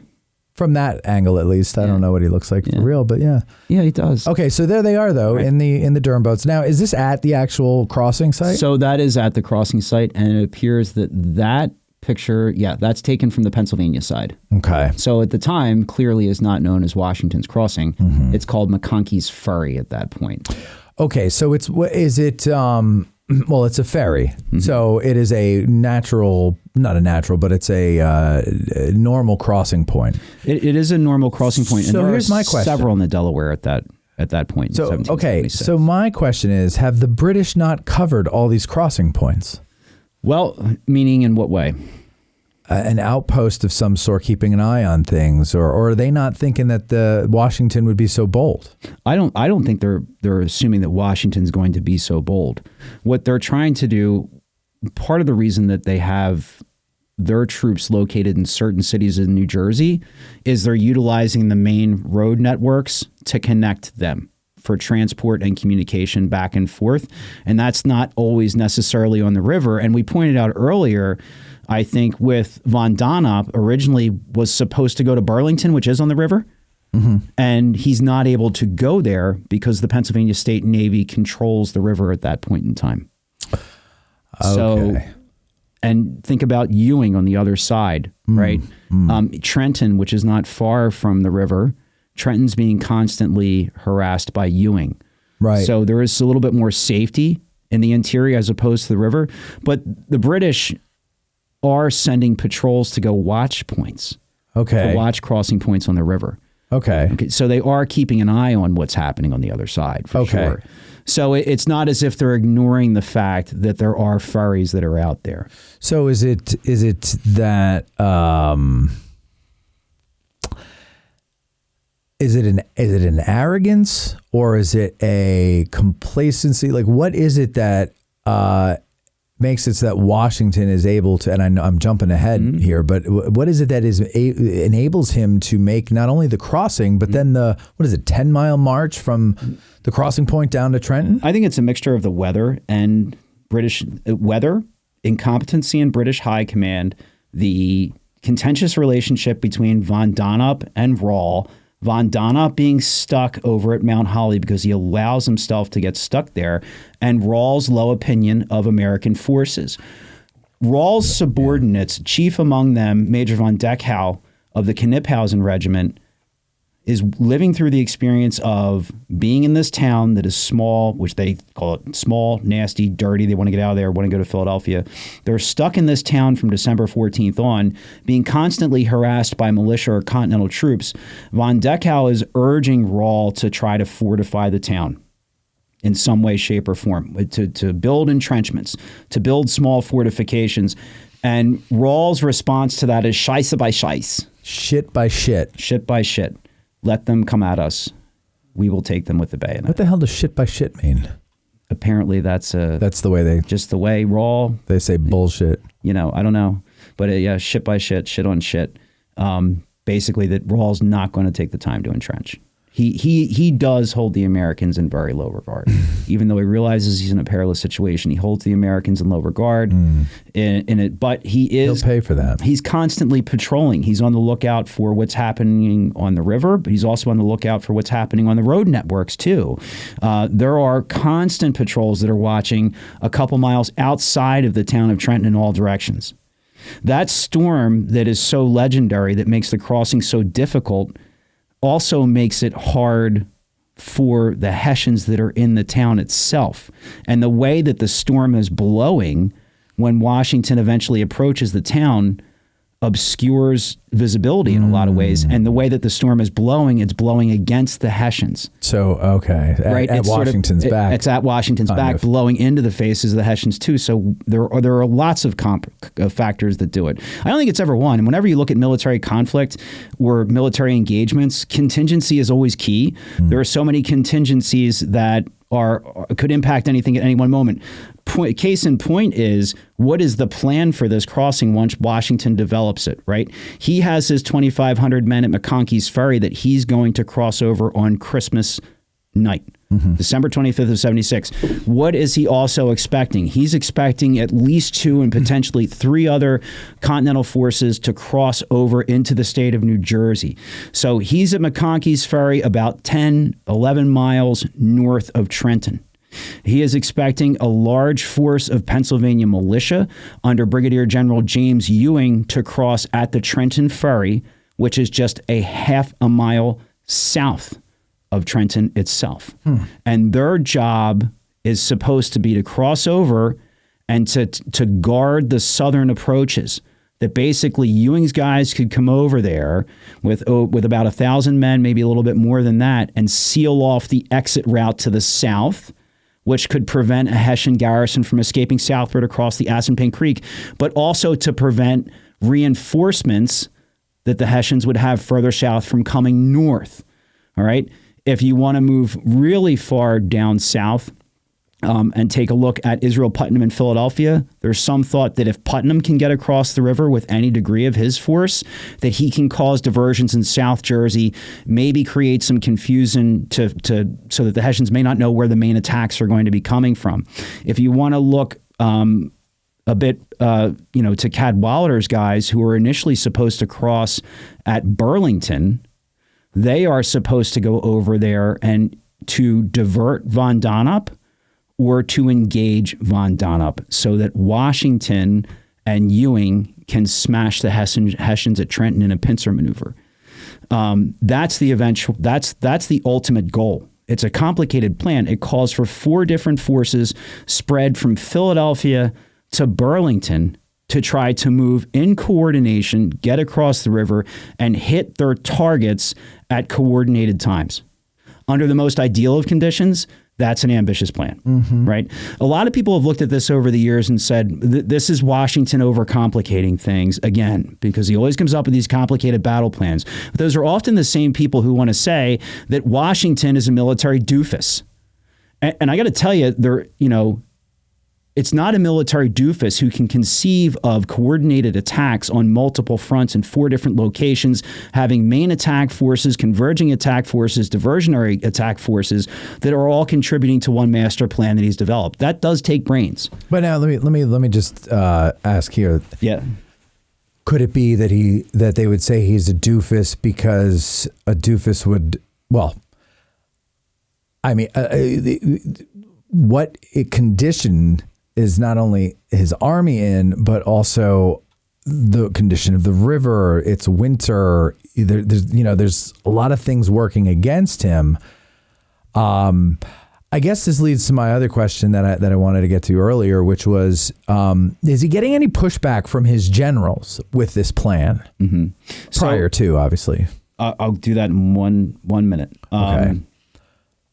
But I just want to say too about the 4 different crossings. He needs different points to try to get this many guys across. And if we're looking at all these forces in sum toto, I'm going to put Putnam to the side for a minute. But if we look at Ewing, Ewing's got his Pennsylvania militia, right? Cadwalader's got Philadelphia Associators, which for all intents and purposes is sort of militia. And he's accompanied by a number of New England Continentals under Colonel Daniel Hitchcock. So Cadwalader and Hitchcock are one, Washington's another, Ewing's the third. If we put all those guys together, that's a force of 6,500. Okay. Right. Yeah. All right. You can't cross 6,500 guys at one ferry crossing and do it in the amount of time that you need. It would take a couple of days. Yeah. So you're going to have multiple crossing points for that. The condition of the men, the condition of the army, the only thing that they're really well supplied with, Matt, is powder and ball. They've got ammo, right? For the muskets, they've got ammo for the cannons. They are short on everything else. Clothing, blankets, rations are running extremely low at this point in time, too. Enlistments are about to run out.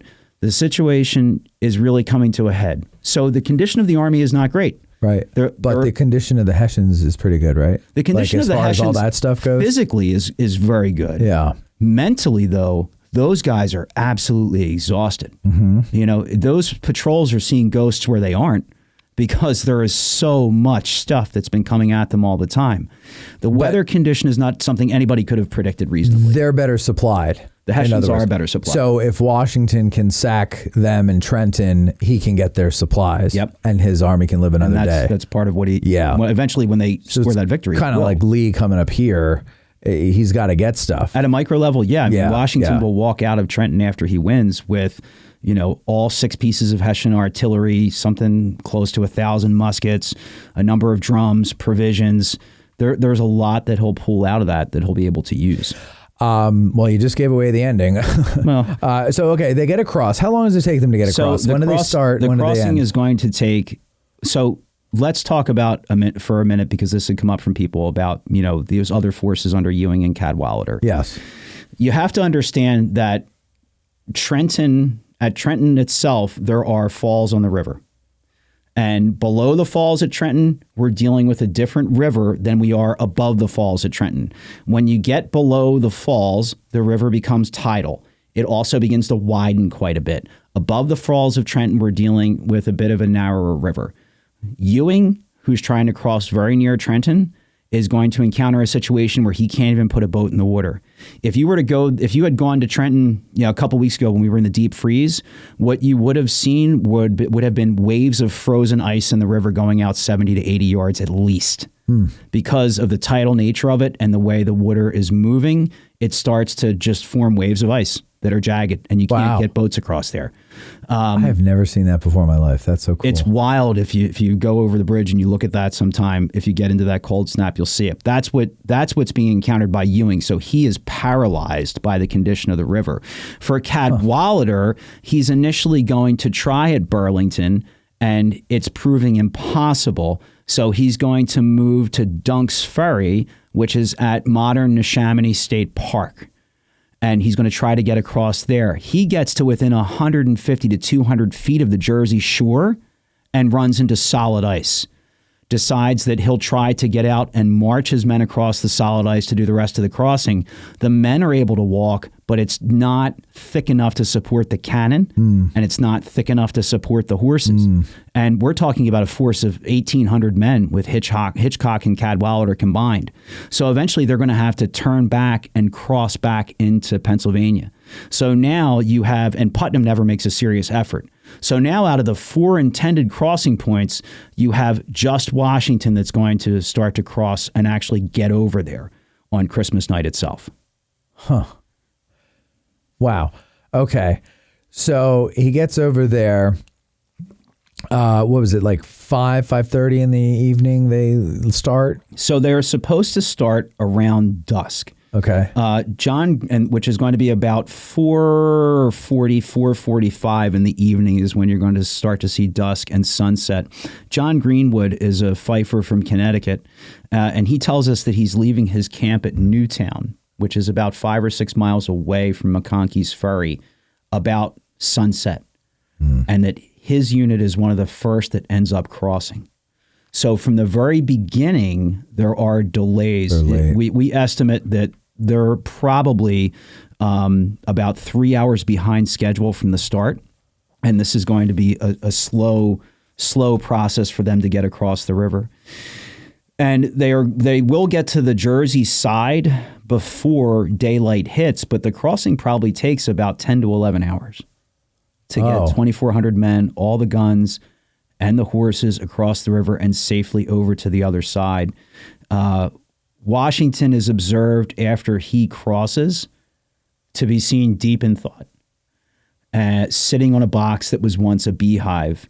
He will later write that as he was certain that there was no making a retreat without being discovered and harassed on repassing the river, he determined to push on at all events, which tells me that while the crossing is happening, he's thinking maybe we should turn back. What happens if we turn back? But then realizing that he might get the army stuck on the river and he's going to have to push ahead. Also, keep in mind, he has no idea that Ewing and Cadwalader don't make it across. Right. I was going to ask, did word get to him? No, he doesn't know in real time because there's no instantaneous communication. There's no system of signaling like giant bonfires like, hey, we're across. For obvious reasons, that would have given some things away, right? Right. So he really is operating within a sphere of extreme weather difficulty, time delays, and lack of appropriate intelligence about what these other cooperative forces are or are not doing in terms of reaching their objectives. Matthew Gillespie says, please give Ken a Dan Butterfield for sharing his knowledge. Also, where did he get the hat? Where did you get that hat? Dan Butterfield. I got this hat. I don't know if they're still in business anymore, but there is a company called Revolutionware, WEAR. I've seen that. And revolutionware.net. And he was a guy who used to show up at some reenactments and living histories, and he had T-shirts and hats with Rev War flags. So this is the replacement for the first one I bought 20 years ago that I still have and use to give tours at Valley Forge because I just want to get it through 20 seasons. But I'm glad you like it. There you go.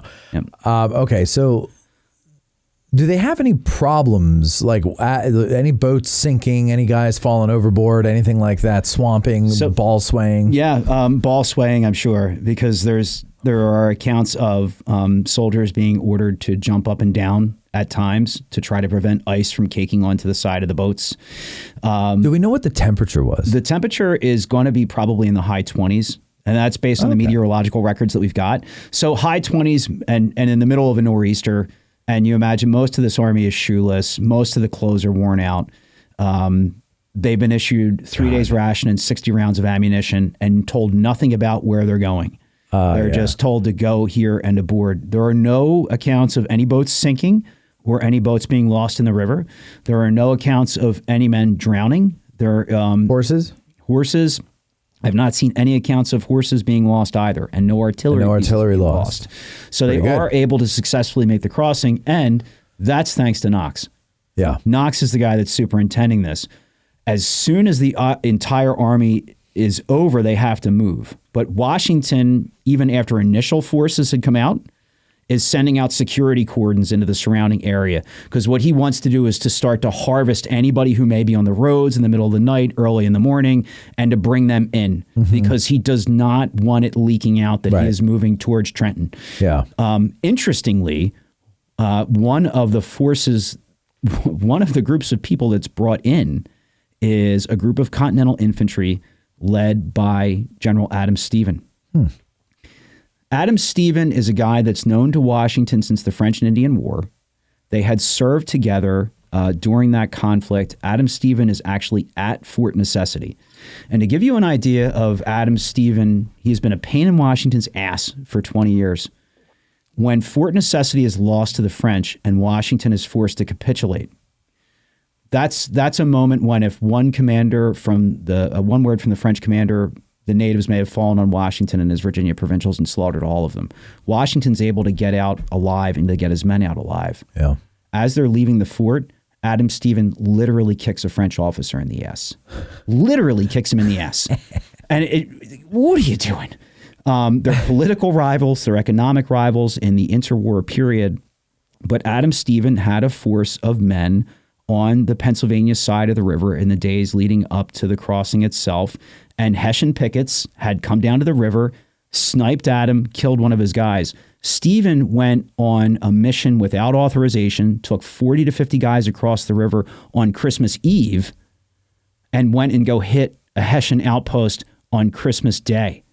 So as Washington's moving these security cordons and eventually the main army out, they see this body of 50 armed men wondering who the hell they are. And it's Adam Stephen. And Washington is absolutely livid because he thinks that Adam Stephen has ruined the surprise.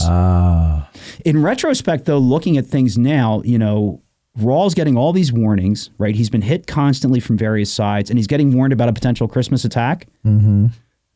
It's not a far stretch to say that Rawls may have thought that Adam Stephen's attack force of 50 to 60 guys overrunning an outpost was the attack that was coming. That Rawls may have thought that was it. So Washington, furious at the time that he thought Stephen blew the cover, Adam Stephen's little unauthorized mission may have, helped to tip the balance. I mean, that's just a food for thought kind of thing. All right, so he gets the army over. Yep. And in the crossing, there's a scene where there's a bunch of civilians that the security cordon pulled in. Is that true? That's accurate. Okay. I'll give it that. Okay. Right. All right. So the one good thing in that movie there, for those of you keeping score. And all right. So now the journey to Trenton begins. They're going to take two roads. They're going to march inland for about a mile, and then they're going to split.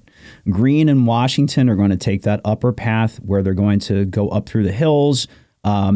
Bear Creek a Bear Tavern road that will lead them to Jacobs Creek, and then Sullivan's column will take the flatter river road. So Washington is going to want to hit Trenton from the north, and he's got Greene's column. Sullivan's job is going to be to move along the river, skirting along the eastern edge of Trenton, and to link up with Ewing and to help seal off that southern pass. Got it. Okay. The march is difficult for all of them because this storm that they've just crossed the river in does not stop. This continues on throughout the night, throughout the morning. They're going to march at least 10 miles in this. John Greenwood again tells us that they moved no faster than a 10-year-old without a purpose on the course of this march, and that they kept halting all the time. Waiting for men to catch up, or just taking a brief respite, but they're trying to whip these guys along at 2 to 3 miles an hour to get there before daybreak. That's the goal. Washington and Greene on that Bear Tavern Road in Jacobs Creek run into the ravine at Jacobs Creek, which is an additional obstacle for the artillery and the horses with them. You can still go there to this day and see the terrain feature. It's tremendous. You are moving along the road, and all of a sudden you are on the top of a cliff that goes down 100 feet, and it's a 45-degree angle. And they've got to take men, horses, and artillery down and then up. In snow. In the snow. And the plows probably didn't get out yet. No plows, no salt. Right? And I mean, you've ridden horses. I've ridden horses a little bit too. A 45-degree angle on good footing. Yeah. That's pretty scary. And Washington's doing it, in the storm in bad footing. And there is an account of at this ravine, his horse's back legs go out. And Washington feels it, and while keeping one hand on the rein, takes the other hand and grabs the horse by the mane as the animal's nose is almost at the ground, and just by sheer force of strength, pulls the animal back up again and stays mounted the entire time. Oh, my God. There were a lot of accounts of people remarking on seeing that, and it was an insane feat of strength and horsemanship. I've done that. Horses are easily led, and you just got to let them know you're a boss when they want to be. I always led my horses. So they Greene's column, which Washington is with, Sullivan has the other column. Interestingly enough, this is one of the first, I believe, recorded instances of trying to synchronize timepieces to hit a target at the same time, because they do synchronize watches before the columns depart.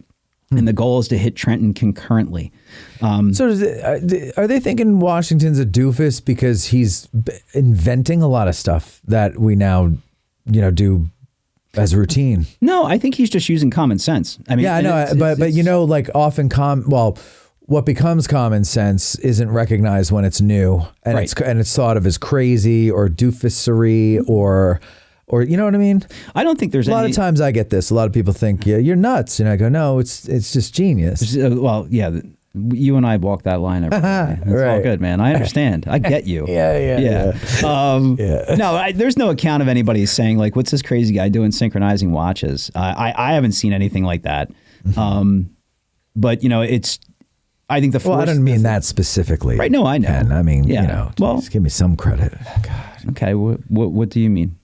I don't know. I don't know what I mean. I thought maybe you could figure it out for me. If I just start saying something, you'd figure out the rest. So who does? Well, you know what? Some people do think he's incompetent. I mean, that's for sure. But that's what I'm saying.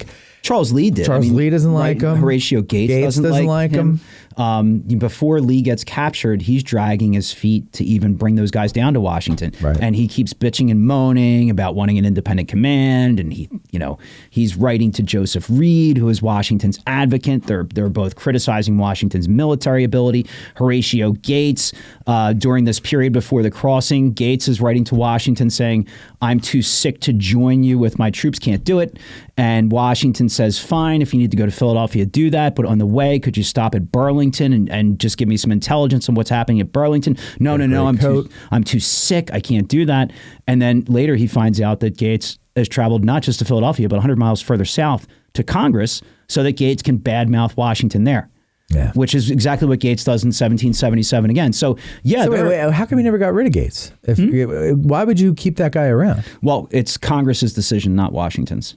But Washington can't, maybe make him, if you will, a supernumerary in his own army. In other words, you could still be in the army, but you don't have a command. By the time you get to 1777, Gates has politically maneuvered himself to be on the Board of War, which is a political intermediary that's between Washington and Washington's boss, who is the president of Congress. Gates is really good at politics. Okay. And gets independent command in the South later in the war, kind of out of Washington's hair, but performs really miserably down there. Yes. Interestingly, people like Gates and Which Lee, is referred to in the Patriot. It is indeed. And I guess they get that fact right. I will give them that. But no, there are detractors. But when Congress is looking at the situation too, like we can't fall into looking at knowing the outcome. Like we always know what's going to happen. We know Washington's going to win. We know that this whole operation is going to be a success. Somebody like Gates might have every reason to think that an amphibious assault in winter against an enemy in a fixed position who's stronger than you are is absolutely insane.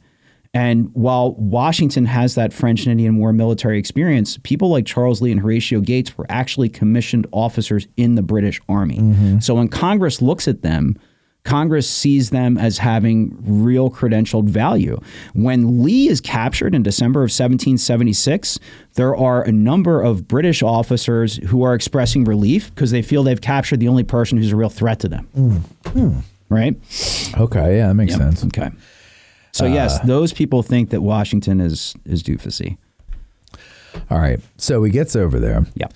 They split up. They go down. Mm-hmm. They hit Trenton. Yep. Is it daylight yet? It is daylight when that happens. So they're a little later than he had hoped to be. A little later than they had hoped. But it's the day after Christmas. It is the day after Christmas. So what does that tell you? Everybody's asleep. Not necessarily. Oh, what? Yeah. That is one of the great myths, is that the Hessians were drunk or sleeping or had this long night of partying. They were drunk and awake. They were functional alcoholic Germans.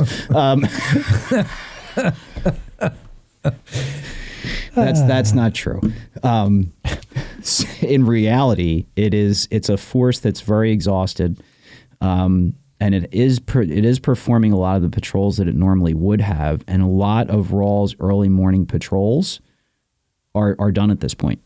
And the storm, by the time you get to the early daylight hours of December 26th, has increased in such intensity that the Hessian outposts are staying within the guardhouse structures or within the homes that are near their outposts, not outside in the middle of a damn blizzard. Yeah. Right?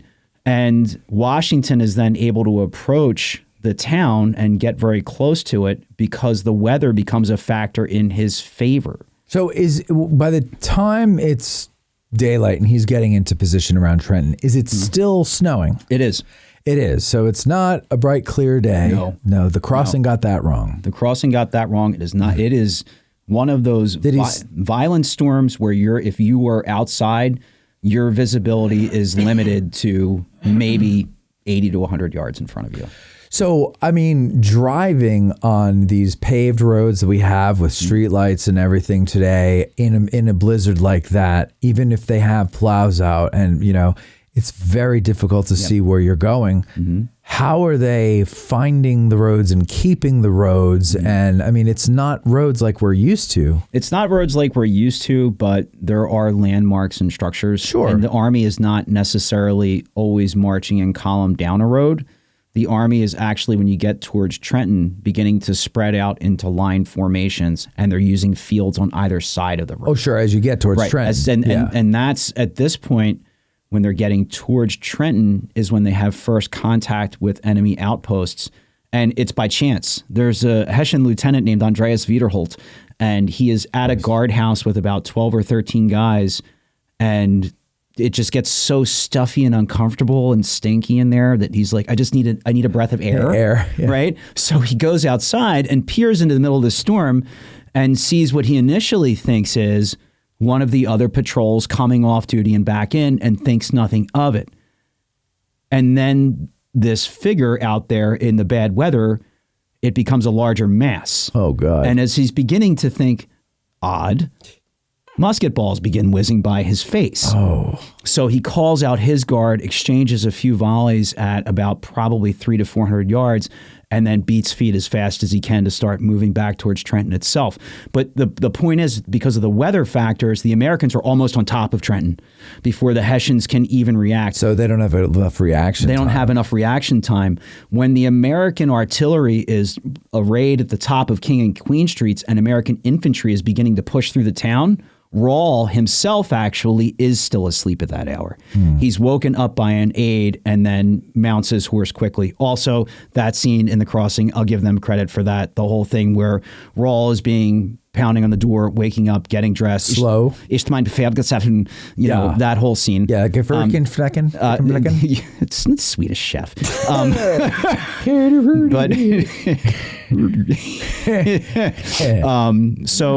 So the Americans are there, and Henry Knox tells us about the weather, since you asked, and this is a letter that he writes to his wife. The storm continued with great violence, but was in our backs and consequently in the faces of our enemy. They endeavored to form in the streets of Trenton, the heads of which we had previously the possession of with cannon. So Knox himself is telling us that they've got that heights covered and that the cannon are out before the Hessians can even form the streets. So he said, these, in the twinkling of an eye, and he means the cannon, cleared the streets. We began an apparently circuitous march. Sorry, that's a different quote. That was John Greenwood. Anyway, clearing the streets. So as Washington's coming in and he's got that column with Greene and Henry Knox's artillery is just sweeping streets, Sullivan is getting there right on time, coming down the River Road route, because as Washington is sweeping down from the north, here comes Sullivan from the east. He never sees James Ewing because James Ewing never made it across, but Sullivan is able to skirt the eastern edge of town, start to push the Hessians in towards the center, and then hook around to the south and try to seal off that escape route at the Assunpink Creek. Because at the Assunpink, there is a stone bridge. The footers for the original 18th century stone bridge are still there today. If you go to Mill Hill Park in Trenton and you stand on the bridge that's there today, that's a pedestrian walkway, and look over, you'll see the footers from the original stone bridge. Crossing over the Assunpink, which is raging at this point, would have been difficult without bridges or one or two fording points, but he is able to get down there and to start to seal the escape route off. He doesn't get absolutely everybody. There are some Hessians who are able to eventually escape, but Sullivan getting there on time with Washington, it's almost miraculous that they actually did get there on time and with each other when they were supposed to. The battle that rages within the streets, it maybe is 45 minutes, maybe 75 minutes. It's going to be pretty brutal, quick fighting, but it's not going to involve a whole lot of casualties per se, particularly if you look at battles in the American Civil War. There are no Americans who are killed outright as a result of combat. There are a small handful that are wounded. One of the five, the most serious of which is Lieutenant James Monroe, a future president of the United States, who has an artery severed in his shoulder.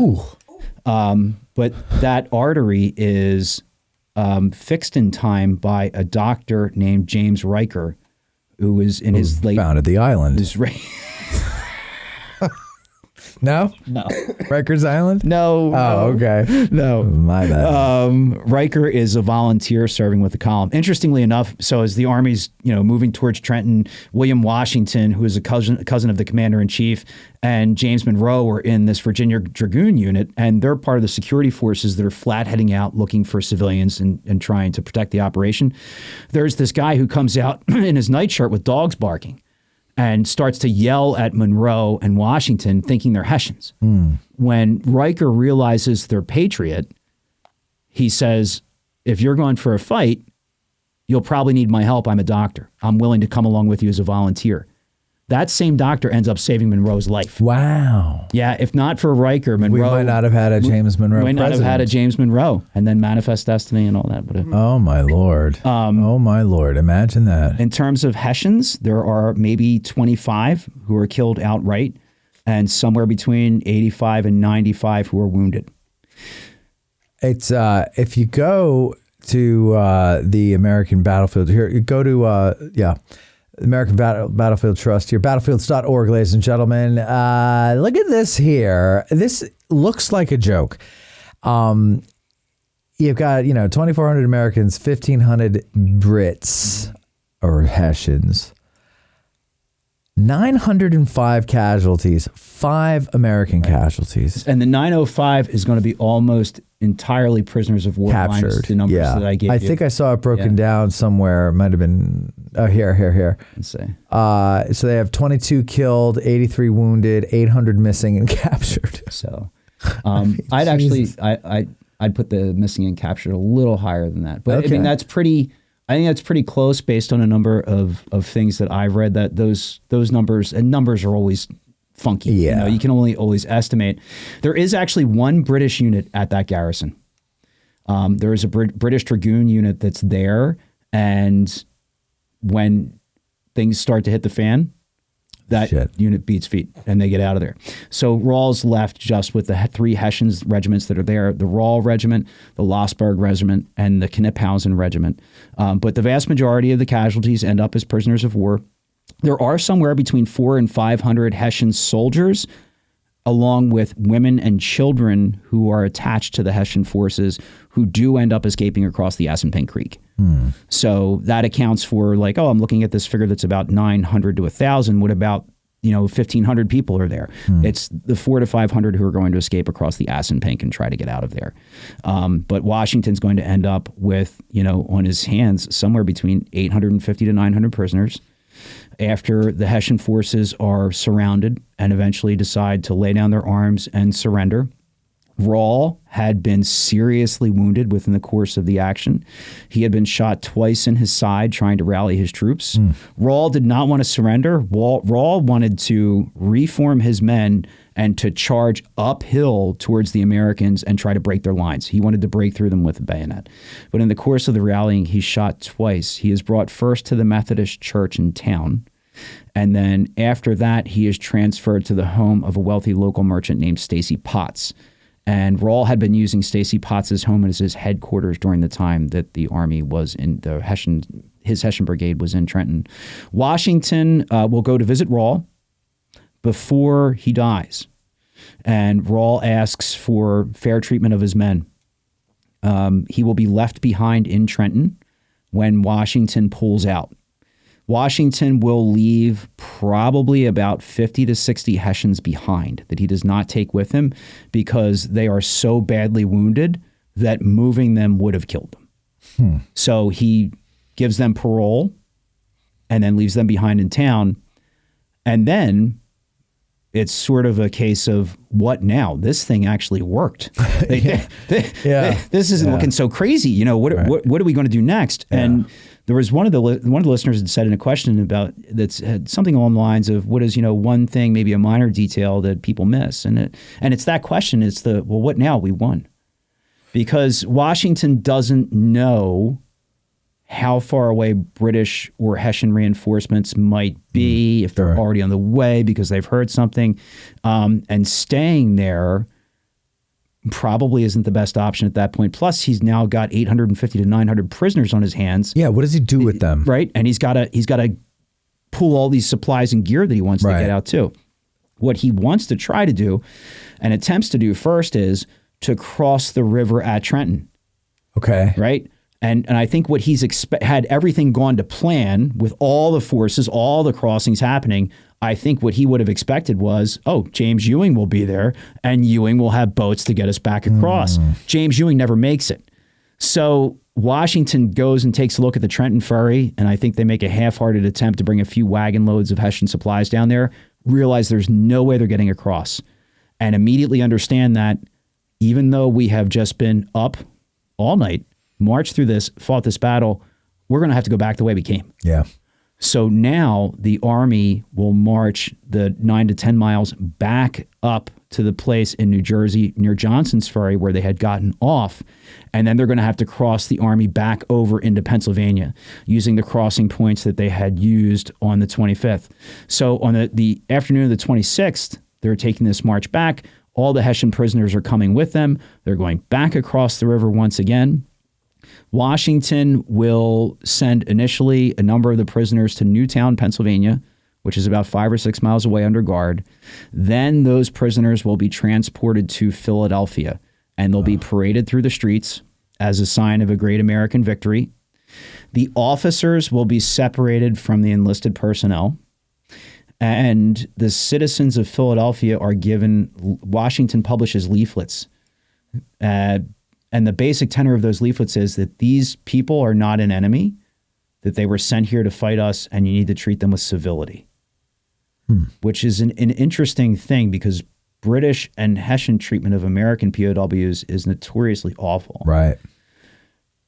Those troops will be in Philadelphia for a short point in time and then move out towards Lancaster, Pennsylvania, and eventually south into Maryland and Virginia, and be placed to work on farms in German-speaking communities largely.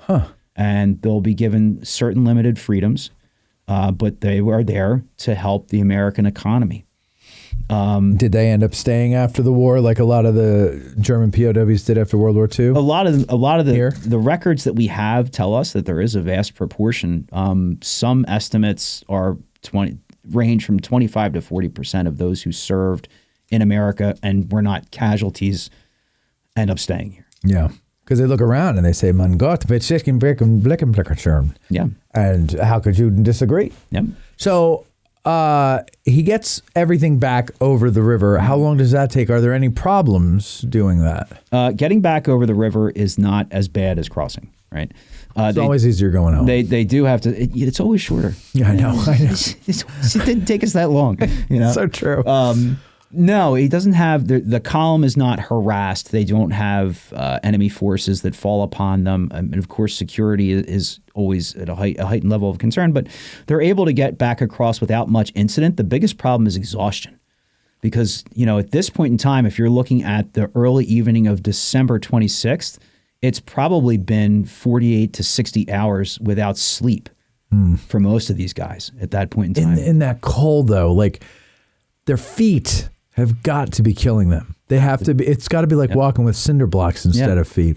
It's I've done the march a couple of times to do it, and you're grateful that you're done, and then you think about the fact that I actually didn't fight a real battle. I did not have my life in peril, and I don't have to march back again when it's over, because I've done both the river route and I've done the Bear Tavern Road route, which is a little bit longer, where you do the Jacobs Creek Ravine, just to do it. We've done it with some living history stuff before, but no, it's remarkably incredible.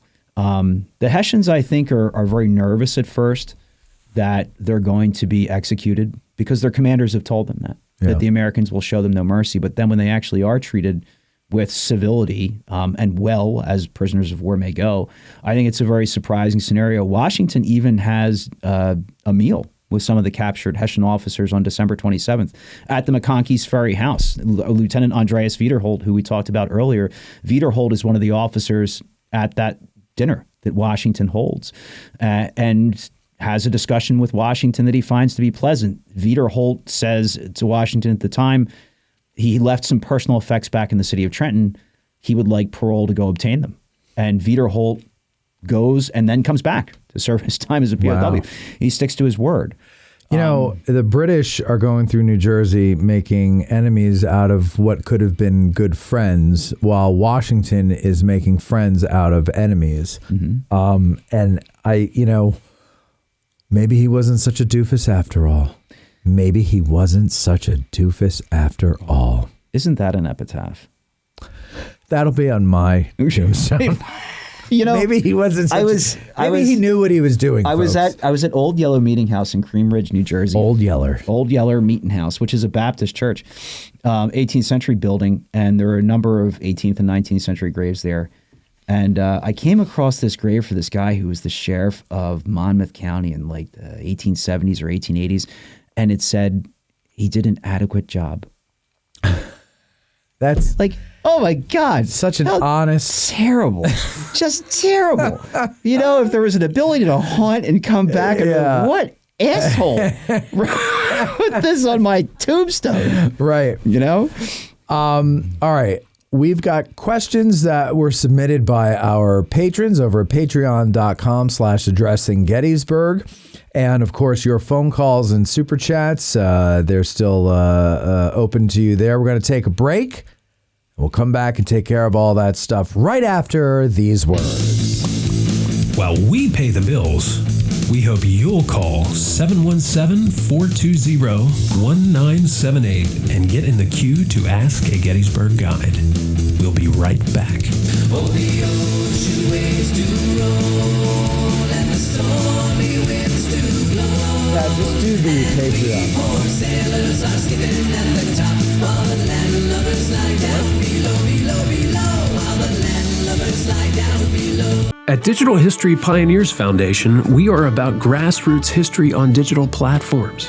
That means we are about podcasters, documentarians, YouTubers, and even TikTokers. All of these creators are out there trying to share their love of history with the public. They don't need ideas, they need funding, both from viewers and corporate donors. DH Pioneers' initial funding focus is on the Civil War era, with a special emphasis on the Addressing Gettysburg podcast. So be a vital part of the unique content Addressing Gettysburg has in store by donating at dhpioneers.com and help bring your love of history to the people. Digital History Pioneers is an IRS Section 501c3 approved charitable corporation that makes any donation tax deductible to the fullest extent of the law. Right. Now endorsed by a Pulitzer Prize winner. Do you like coffee? I can't really drink coffee. Why not? You don't like the taste of it? No, caffeine. Oh, I hear you. But you used to drink coffee. I have drank coffee. Too bad this wasn't around back in the day when you drank coffee. Right. Because you would have enjoyed this. This is our coffee. It's called Little Ground Top. It's roasted right here in Gettysburg at 82 Steinway Avenue, Bantam Roasters. You can go in anytime. You can get a bag whenever you want. Smell that, though, Anna. Isn't that wonderful? It smells really good. It does smell really nice, yes, doesn't it? It does. You could just keep a bag of this in your living room just for the smell, right? Yeah. But you got to get it ground first. You know, they could do it in whole bean or ground. You can get it ground if you want it for drip coffee or French press, whatever. It's just fantastic. You could also buy it online if you, when you get back home to Pittsburgh and you decide, oh, my friend loves coffee. Oh, I just heard about this Little Ground Top. Well, you go to addressinggettysburg.com/cafe and you can order it there and get it, and you don't ever have to set foot in Gettysburg again. Not that you wouldn't want to, because and not that we don't want you to. We love having you here, so you come back as often as you want. But yeah, Little Ground Top. So 82 Steinway Avenue, Bantam Roasters here in Gettysburg, or addressinggettysburg.com/cafe.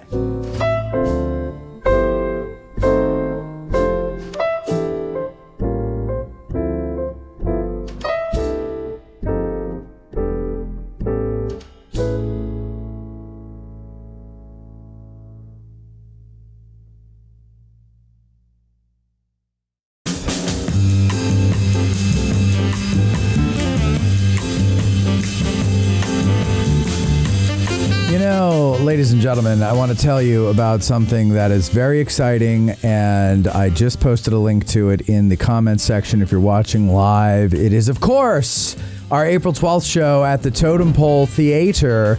Ladies and gentlemen, of all the things happening in April, this is really the thing. Of course, there's Easter.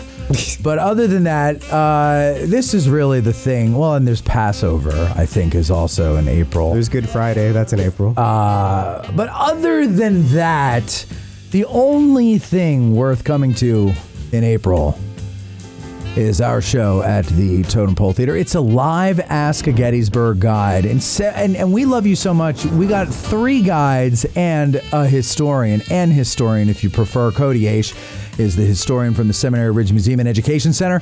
And of course, we have Britt Eisenberg, Kevin Bryant, and our very own friend and dearly beloved Get Out of the Car tour guide, Louis Trott. It's hard to do this off the top of your head. And of course, an audience of thousands, including you. Now, it only holds 300 people, so maybe thousands is an exaggeration, but I think you're going to have a great time. So, what do we need you to do? We need you to click that link there in the chat section there, and if you're watching this on recording, it's in the not the comment section, it's in the description, but it's going to be a lot of fun. We're going to have a lot of fun. We're going to have a a thought exercise. I don't know if thought exercise is the right term for it, but nobody knows what to call this thing that we're going to do with the audience. It's going to be a lot of fun. Billy Webster is going to be there as well, and he's going to perform songs from his album Marching Through Georgia, and I think you're going to really like it. And you get to meet a bunch of Gettys nerds. That's the beauty of it all. So we'll see you there April 12th, 2 o'clock, Totem Pole Playhouse.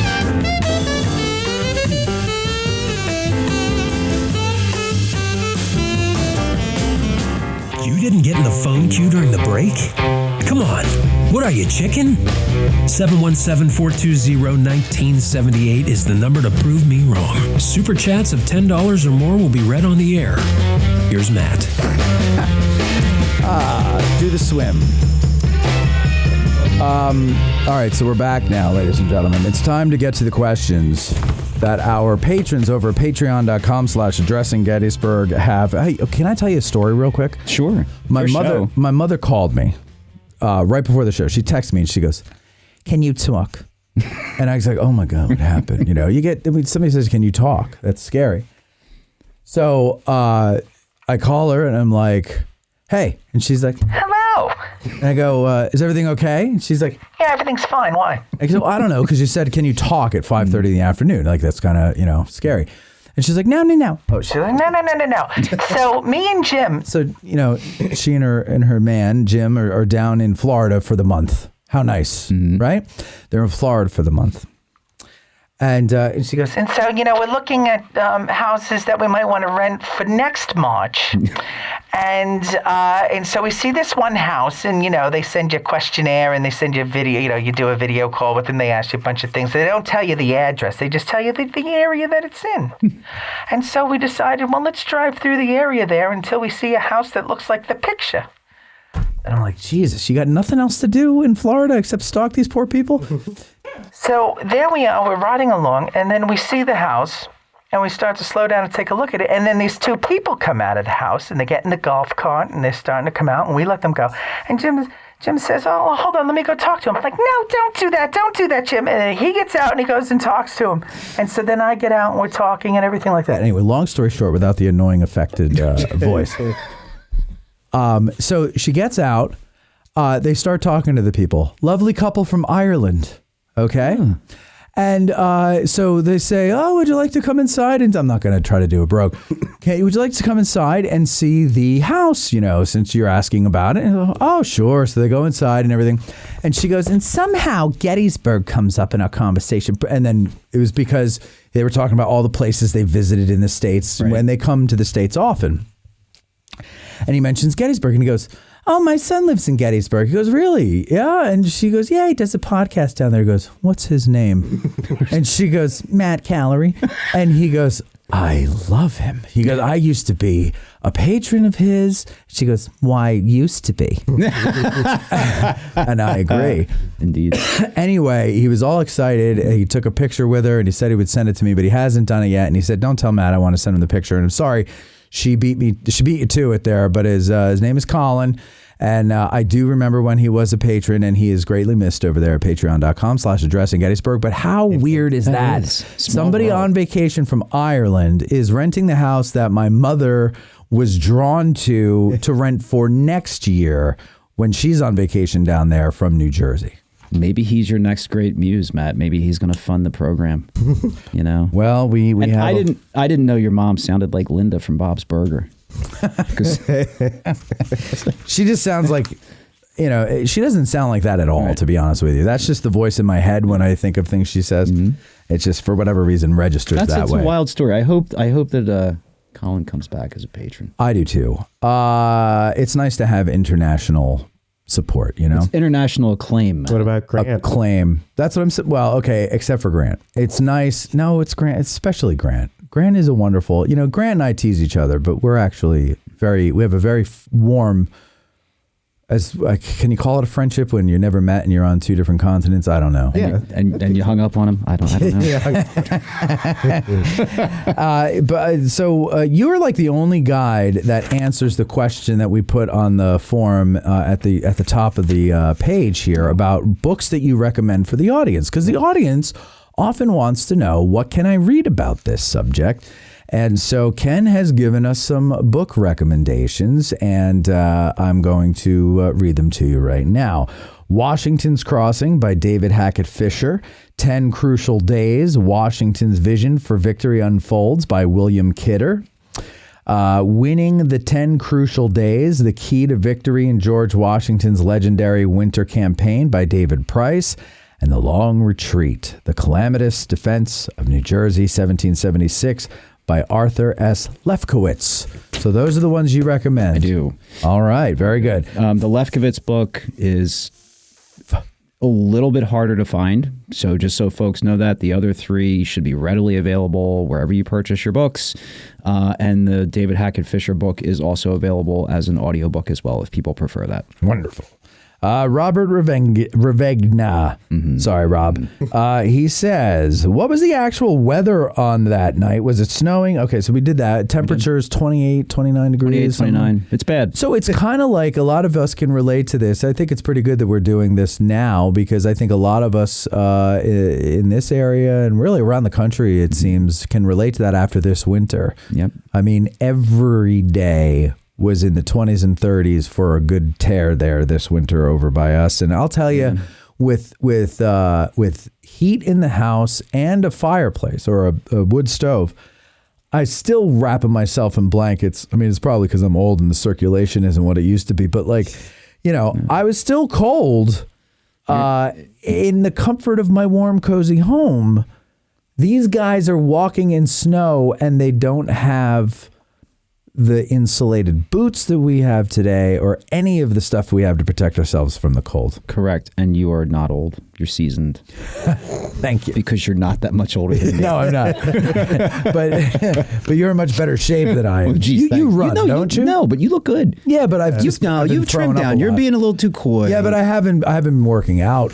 I've just been starving myself and Note for the audience, Matt looks outstanding, and this is not the guest kissing his ass. No, that's true. There's no need for him to kiss my ass. So I was showing him okay. I guess it can go to me. I showed him a picture of what he looked like over the summer last year, and it's a very noticeable difference. Yep. So yeah, it was disgusting. No. I'm going to send that picture to Cindy, and I'm going to say, never let me get this fat again. It was gross. His number two question, Rob's question, did Washington stand while crossing the Delaware like in the painting? Yes, all factors and evidence would point to yes, because especially in those Durham boats, they're not designed for sitting. They're designed for cargo, right? And if you tried to sit down in those boats or even any of the other ones, really, the way that storm is progressing, you're collecting rain and freezing rain, sleet, snow, hail in the bottom of it. So if you sit down, you're going to have a wet ass. Yeah. Like you're going to be soaked. Yeah. And it's harder to pack more people into a boat if you're sitting them. So they're standing up. So they've got to do a great balancing act, these guys. It's the balancing act would probably be for the folks standing on the prow or the stern of the Durham. Better bet. In that slick conditioning, because they're working the pole and they're working the tiller. Oh my God. So those are the ones doing the balancing act. For the river at that point, because it's not tidal, there aren't waves and the river's not like rushing around and crashing at you. It's like that flat Delaware quick river flowing Delaware with ice hitting it. So, but all signs point to him standing. Yes. He also says he's heard that Washington has crossed more than one time. Is that true? So Washington himself. I saw that question, and during the course of the initial Christmas crossing, Christmas night goes over one time. The 26th, he crosses the river again because he has to come back. But then he'll recross the river again when they go to fight Second Trenton later. Okay. So, but on the 25th, like if he's talking about the night of the crossing, I've never seen anything that would indicate he went back and forth, shuttled multiple occasions. It was once. All right. And then this one, I guess he's like Sting. He just goes by Dennis. He said, I heard a rumor that Washington offered American citizenship to every Hessian that surrendered, so he didn't have to put them in a POW camp. Is that true? No. Okay. He does not have an authority or an ability to do that. And what is citizen? I would ask the question, like, what is citizenship at that point in time? Because the Articles of Confederation haven't even been written, and the Constitutional Convention is still 11 years off. Washington does get sometimes, limited powers to do certain things from Congress, but he doesn't have an ability to offer them citizenship. What I think Dennis is getting at is what we talked about before, is the humane and civil treatment of them. Washington has the ability to do that. Okay. Yep.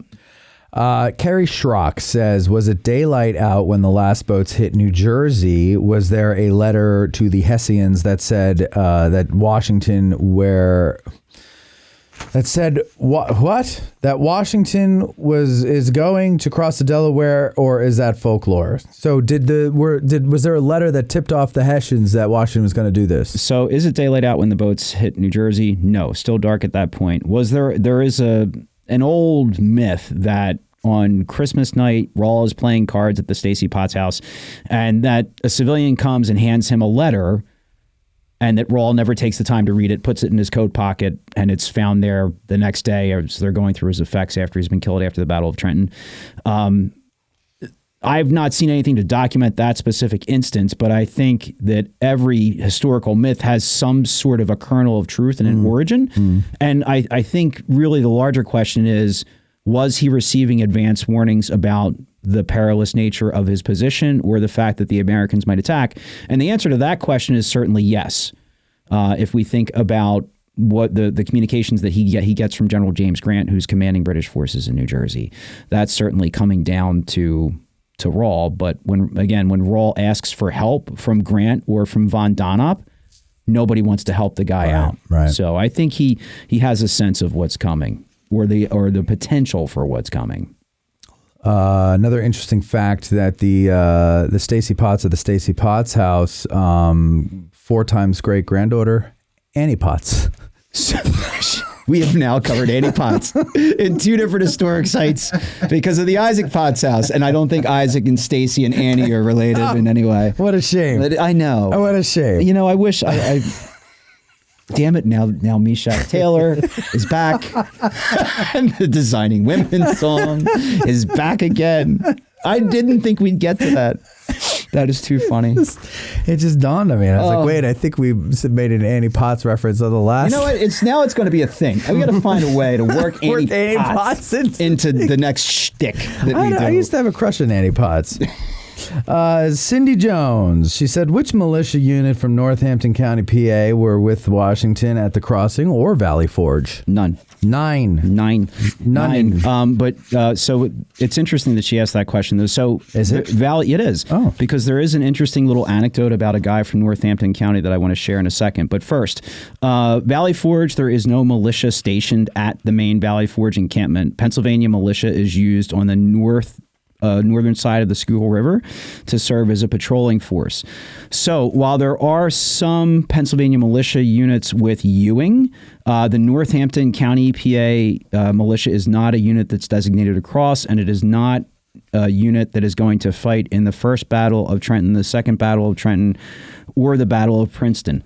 But there is a parson, a Presbyterian minister from Northampton County named John Rossborough. And John Rossborough is an ardent patriot who's heavily involved in recruiting men for service in the militia. John Rossborough is with Ewing at that crossing point, and Rossborough is probably there with Bucks County militia because Bucks and Northampton do border each other. And John Rossborough says something interesting to his wife on December 27th. Because he's going to cross over after the Battle of Trenton and before Second Trenton. And John Rossborough, who's 63 years old at that point in time, says, we are going to New Jersey. You would think it's strange to see your husband, an old man riding with a French fusee slung at his back. This may be the last letter you shall receive from your husband. I have counted myself yours and have been enlarged by our mutual love of God. Pray for us from your loving husband, John. Now, the Second Battle of Trenton is going to be fought in early January, and John Rossborough is there. And David Hackett Fischer tells us that during the course of that action, in the confusion, some Americans were left behind and were caught by the oncoming British and Hessians. One of them was John Rossborough, the elderly Scots Presbyterian chaplain from Northampton County, Pennsylvania. As the Americans fell back through the town, Rossborough was sitting in Trenton's Blazing Star Tavern. The noise of battle increased, and he ran into the street. He found that someone had taken his horse, and he tried to run down the street toward the creek, but was too late. A party of Hessians overtook him and obeyed Colonel von Donop's order. No quarter for rebels. The Hessians made it a game. They took his weapons, stole his money, plundered his watch, stripped off his clothing, and began to torment him with their bayonets. As the chaplain fell on his knees and began to pray, they killed him. Rossborough's naked body was found in an open field with 13 bayonet wounds and many saber cuts to the head. Jeez. Nice. That's not nice. Rob, another one with the single name like Prince. He says, does Washington write anything about the other prongs of his attack going as planned? Is he upset with his commanders, or does he understand that it was an unfortunate outcome? So I was going to ask you this before. Mm-hmm. The several crossing points, was that in case one fails that the others might succeed, or were they all supposed to succeed? They were all hoped to succeed because all had specific missions. Aha. I don't think Washington is upset with any of them because the circumstances are more than understandable. The hardest part about that is that there's a lack of real-time communication, so he doesn't have good intelligence and insight, but he doesn't write anything inflammatory or critical about the other prongs not making it over as he had hoped that they might. At the end of the day, the main objective is obtained because he is able to utilize Sullivan's wing of the army to seal off the southern exits of the town of Trenton, and they're very successful in First Trenton. All right, the great 6 questions. Lentz has sent in his usual 6 questions. We covered a lot of them on his phone call and or in the rest of the conversation. There's 2 that I find interesting that we haven't really, but I think we really only have time for one. So okay. I'm gonna ask this one here because we had talked about him before. How and since we've made reference to The Crossing, the film, I think it's important to ask this one. How crucial were John Glover and his men to the overall success of The Crossing? What did Glover and his men do after the Battle of Trenton, and what did they do after the Winter Campaign? So, being a guy who's not a Revolutionary War guy, although the more I talk to you, the more I'm kind of leaning towards becoming one. I don't know of John Glover except for what I saw of him in The Crossing. So my question on top of this question is, well, it's not really a question. You and I were talking before the show started, and you said you don't like the way they portrayed him as the commander of the crossing. There's a whole scene where Washington is with all of his generals and Colonel Glover, and Glover speaks, and then Washington says he's in command. And, you know, from the moment we leave to the moment we land, he is totally in command of the crossing. Yep. And no one will countermand his orders. And that, you said, was not true. Not at all. First of all, you can be a Civil War guy and a Rev War guy. I know you can. So I'm not like that. Matt, I encourage you to dip your toe in both waters. I do it all the time. No, I'm going to because you know the Civil War. Your brain gets smooth after a while because you can't see the forest for the trees. So go ahead. But Glover, we talked about that in pre-production tonight a little bit, and that's one of the things that really makes me upset about The Crossing. I like how you call it pre-production, like this is a professional organization. It is professional. Okay, I only align myself with the best. That's very true. Yeah. Very true. That scene makes it look like John Glover is in charge of the crossing, and in reality, it's Henry Knox, who Washington puts in overall charge of the crossing and the logistics. You know, it's an interesting question that Mike asks about how important were Glover and his men to the battle of the overall success of the crossing. I would say they're important, but they're no less important than any other unit that was there. Their contributions at the actual crossing over the years, I think, have been overstated in many ways to the disservice of others. There has long been this assumption that Glover was in charge and that the 14th Continentals under his command were the guys that ferried the army across the river. That's being challenged in a lot of ways because there are no orders that ever mention the 14th Continentals being detailed to ferry the army. When Glover dies of hepatitis in 1797, his obituary focuses on his presence at Saratoga and Burgoyne's defeat there as one of the culminating moments of his military career. It makes no mention of the crossing. Early histories of the war by Benson Lossing are absolutely silent on John Glover's role at the crossing, but they talk a lot about the importance of Glover and his Marbleheaders ferrying the Continental Army in the New York campaign of 1776, across the East River to safety. Henry Knox, who we know is in charge, never mentions that Glover or his men are in charge of ferrying the army.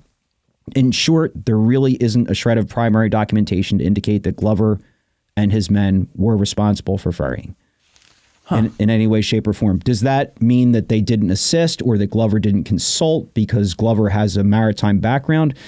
It's quite possible that those things happen, but I am beginning to think more and more that there are other folks, perhaps Pennsylvania State Navy, local ferry and boatmen who are very familiar with the river. And I got to tell you, that river there, because I've crossed it several times in dorms, it's tricky. If you don't know the ins and outs of the eddies of that river and the shoals, you're going to have a hard time. And that's exacerbated in bad weather. You know, the East River is a big animal compared to the Delaware at McConkey's Ferry is 300 yards. Right. And that doesn't mean it's a cakewalk because it's 300 yards, but there are some intricacies to that river. And I don't say that to denigrate Glover. I don't say that to denigrate the 14th Continentals. I say it because if there are other people who were critical to that operation and the light hasn't been shown on them, then I think we need to find out who they are and shine that light. And there's some yet to be published research by a friend of mine being done on that, which I hope is going to come out within the next year or so. My guess then is that Glover is made that way in the crossing because they wanted to show that Washington's army was made up of a diverse group of people from different backgrounds. I don't mean diverse in appearance. I mean diverse in occupation and ability and everything like that. Because why would you make Knox Chunk and then put Glover in Knox's place if not to say, you know, well, these are maritime guys, but they're fighting in the army. I have a lot of questions about that film that I cannot answer. All right. Let's leave it alone. But Mikey also asked us what happened after Princeton with these guys from Glover's. Most of the rank and file of Glover's 14th Marblehead 14th Continental Regiment, their enlistments are up at the end of the year, and they're going to go home. They're going when their enlistment ends, and a lot of them, because they do have experience with commercial fishing and commercial maritime vessels, are going to go into the privateer service. They're going to continue to fight for the cause, but in a different way, and that's a more lucrative way to fight because if you're a privateer, you can get prize money off of captured ships. Yes. Glover will go home for a short time to take care of a sick wife. And then he will rejoin the army. He will be at Saratoga. He's at Valley Forge in 1778. And he will spend the remainder of his war service on the Hudson River at West Point and retires in July of 1782, dies of hepatitis in 1797. Jean Hutchinson said Glover was her favorite character in The Crossing, so this is very eye-opening. Yeah, I liked him too. I thought he was good. It was a great character. The actor was great. And then, as I said to you, for those super Rev War culture nerds, if you've ever watched the 1984 CBS miniseries about Washington starring Barry Bostwick, the actor who plays General Charles Lee is named John Glover. Isn't that something? Little bits of trivia that fill my brain. And that guy was also in Gremlins too. He was. He's a good actor, John. And Scrooged. Mm-hmm. He's very good, John Glover. Good. I just never knew that was his name. Yeah. Okay. Peter Zach, he says, did the campaign really change much on the playing field? If so, to what extent? What was the effect that this campaign had on the Crown forces? Yeah, the campaign has a huge impact. This is a great question. I'm glad Peter asked it. When you look at the 10 crucial days, I don't think and that's going to be First Trenton, Second Trenton, and then the Battle of Princeton. All three American victories. You can't separate. There's the hubcap in the background. What was that?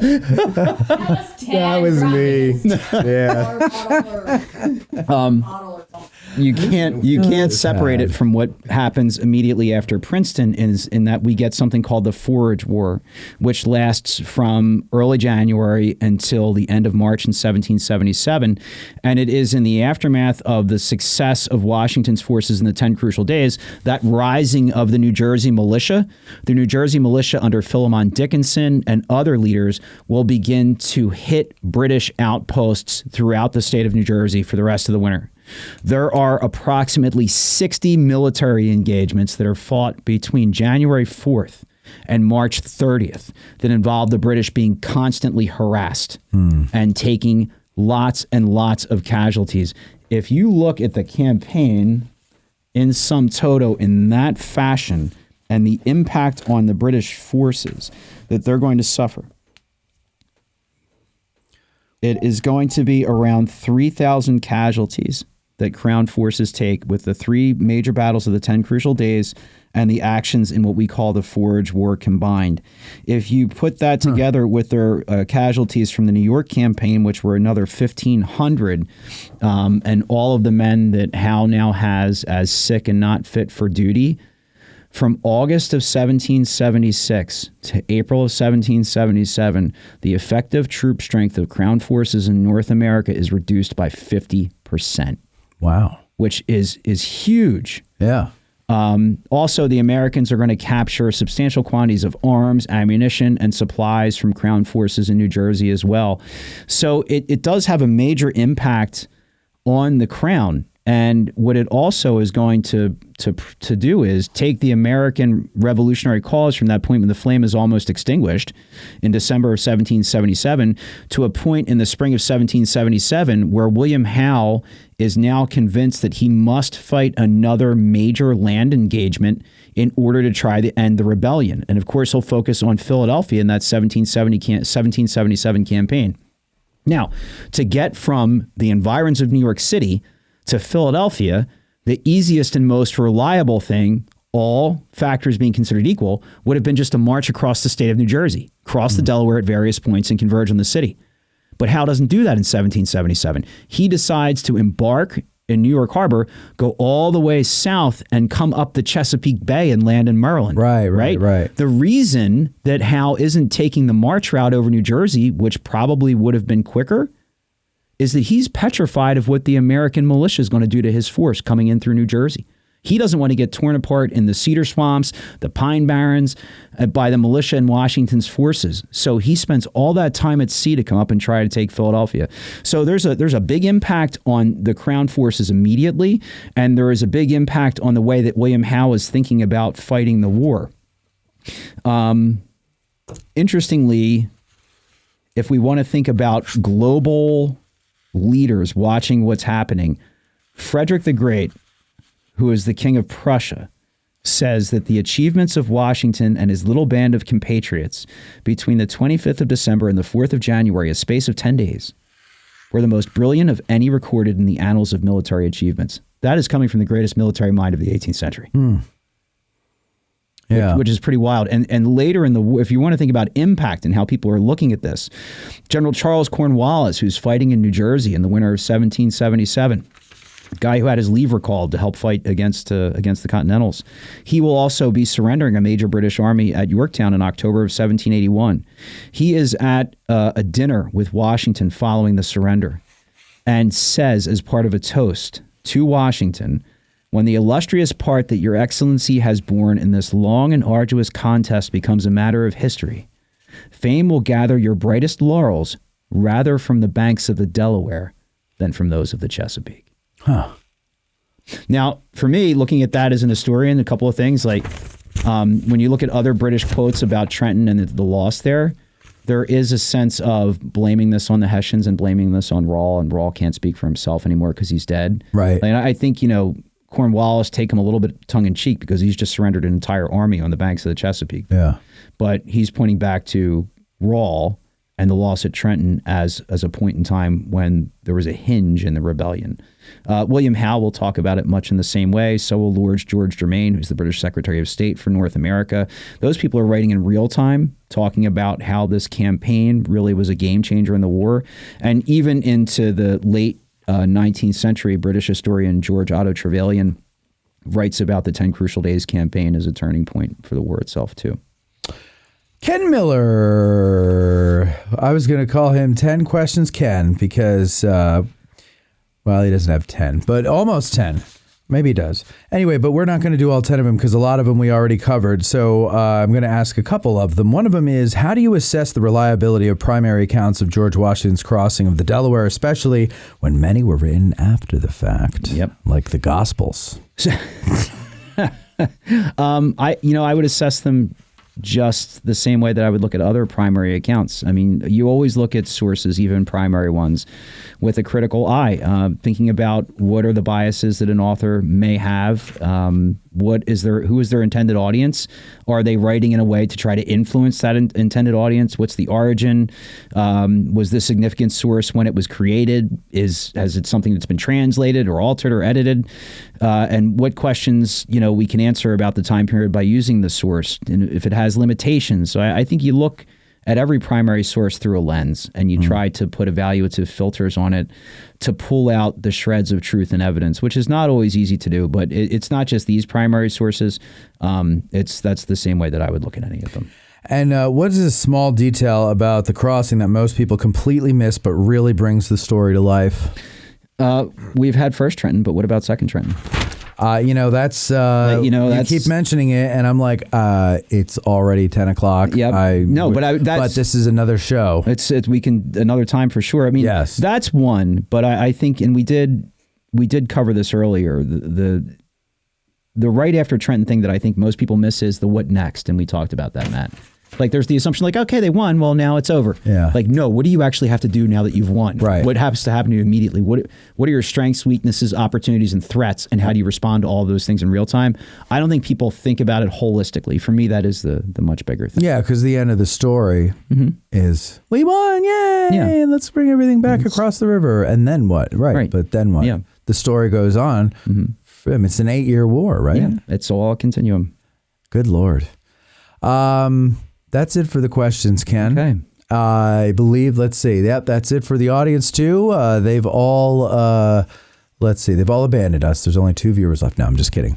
We're still doing pretty good. All right, so that's it. What's going on at Valley Forge? It's America250. You're a guide there. Also, you're a guide at Washington's Crossings. Anything that anybody should know if they want to come and visit you? Yes. So if you are looking for the big living history events to commemorate the 250th anniversary of the 10 Crucial Days, that is going to take place from December 24th to December 27th of 2026. We will be doing small skirmishes on the New Jersey side of the river during the day on December 24th. The crossing of the Delaware on the 25th, and pre-dawn march to the city of Trenton and the battles of Trenton on December 26th, and then the Battle of Princeton on December 27th. So all those things are coming up. Valley Forge, I am certainly open to do tours. If people want to contact me for that, they're welcome to do that. I can schedule that at any time. But the big planning thing right now is for stuff at the end of the year. So looking forward to 10 Crucial Days. And I've got a long range of other stuff going on right now too, but lots of things that are fun. Very good. Ladies and gentlemen, thank you very much for coming and watching us here. Tad, thank you you had a long day today, Tad. Thanks. Go home and get some rest. Okay, buddy? We have another one tomorrow. We have another long day tomorrow. Yeah.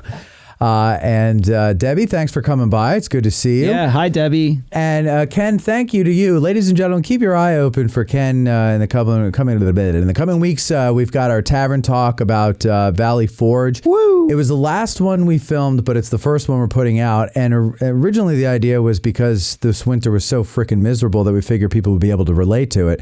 But it's taken us a little longer to get it finished, and the winter's almost over, so maybe people are going to be sick of winter by now. But we beseech you, we entreat you to please give it a look. And I think you're going to like it. It's kind of a new take on lectures. It's the anti-lecture lecture. Also, we started with Ken because even though it's the anti-lecture lecture, Ken is so good that none of us really wanted to converse. And that really is the whole point of these things. Tavern talks. We all talk. We converse.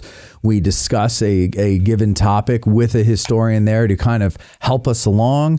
But Ken is just a really engaging speaker, and none of us know anything about the revolution except for maybe 6 Questions Lens, to the extent where we can really, I think, dive into it. And so we just ended up kind of, at first we tried to have a big conversation, but after a while we just kind of fizzled out and we just listened to Ken talk, and we think you're going to like that too.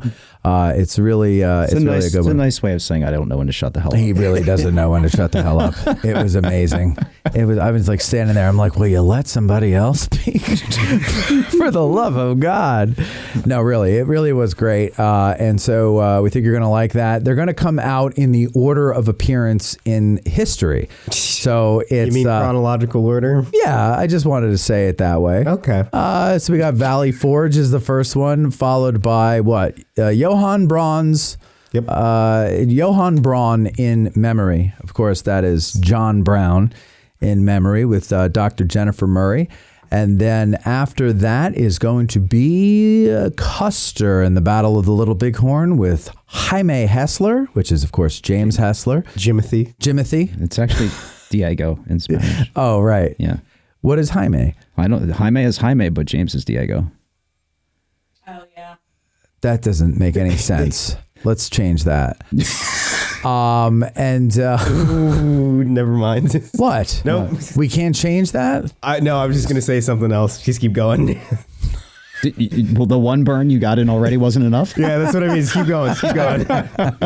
And then the final one is Airborne Operations during D-Day. Yes. With Doug Douds. And all of these are great. All of them are engaging. And two of them, two very controversial people, John Brown and George Custer, man... I mean... People almost fought. There were some almost... what was that, Deb? It got heated. It got heated a couple times. Veronica cried. Eric Houston almost punched Ralph Siegel. Ow.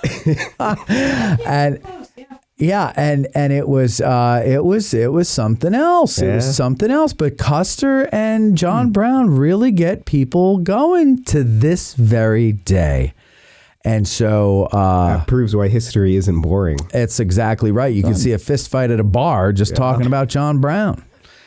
Anyway, ladies and gentlemen, I have to tell you, it was a lot of fun having Ken in here. It's nice to do something a little different. It's a lot of fun. And of course, it's always great to have you guys in the comments section. Even though I don't read all the comments out loud, I do read what you're saying while... he's prattling on about whatever. And we like your calls and your super chats, of course. That helps us get over the... not get over, but defray the cost. Anyway, I got to go to bed. So thank you very much. Thank you, Ken. Anytime. Thank you guys in the back. Thank you all for watching. We'll talk to you next week. I think we have another Ask a Guide. So check you out later.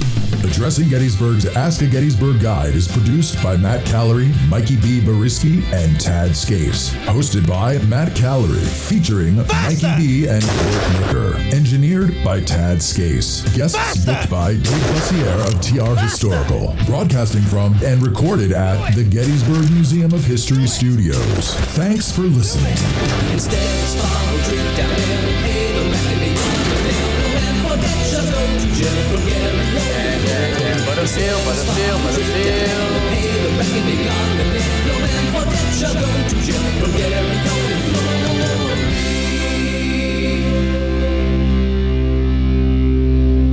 Copyright 2026, Addressing Gettysburg, LLC, all rights reserved. Bonfire.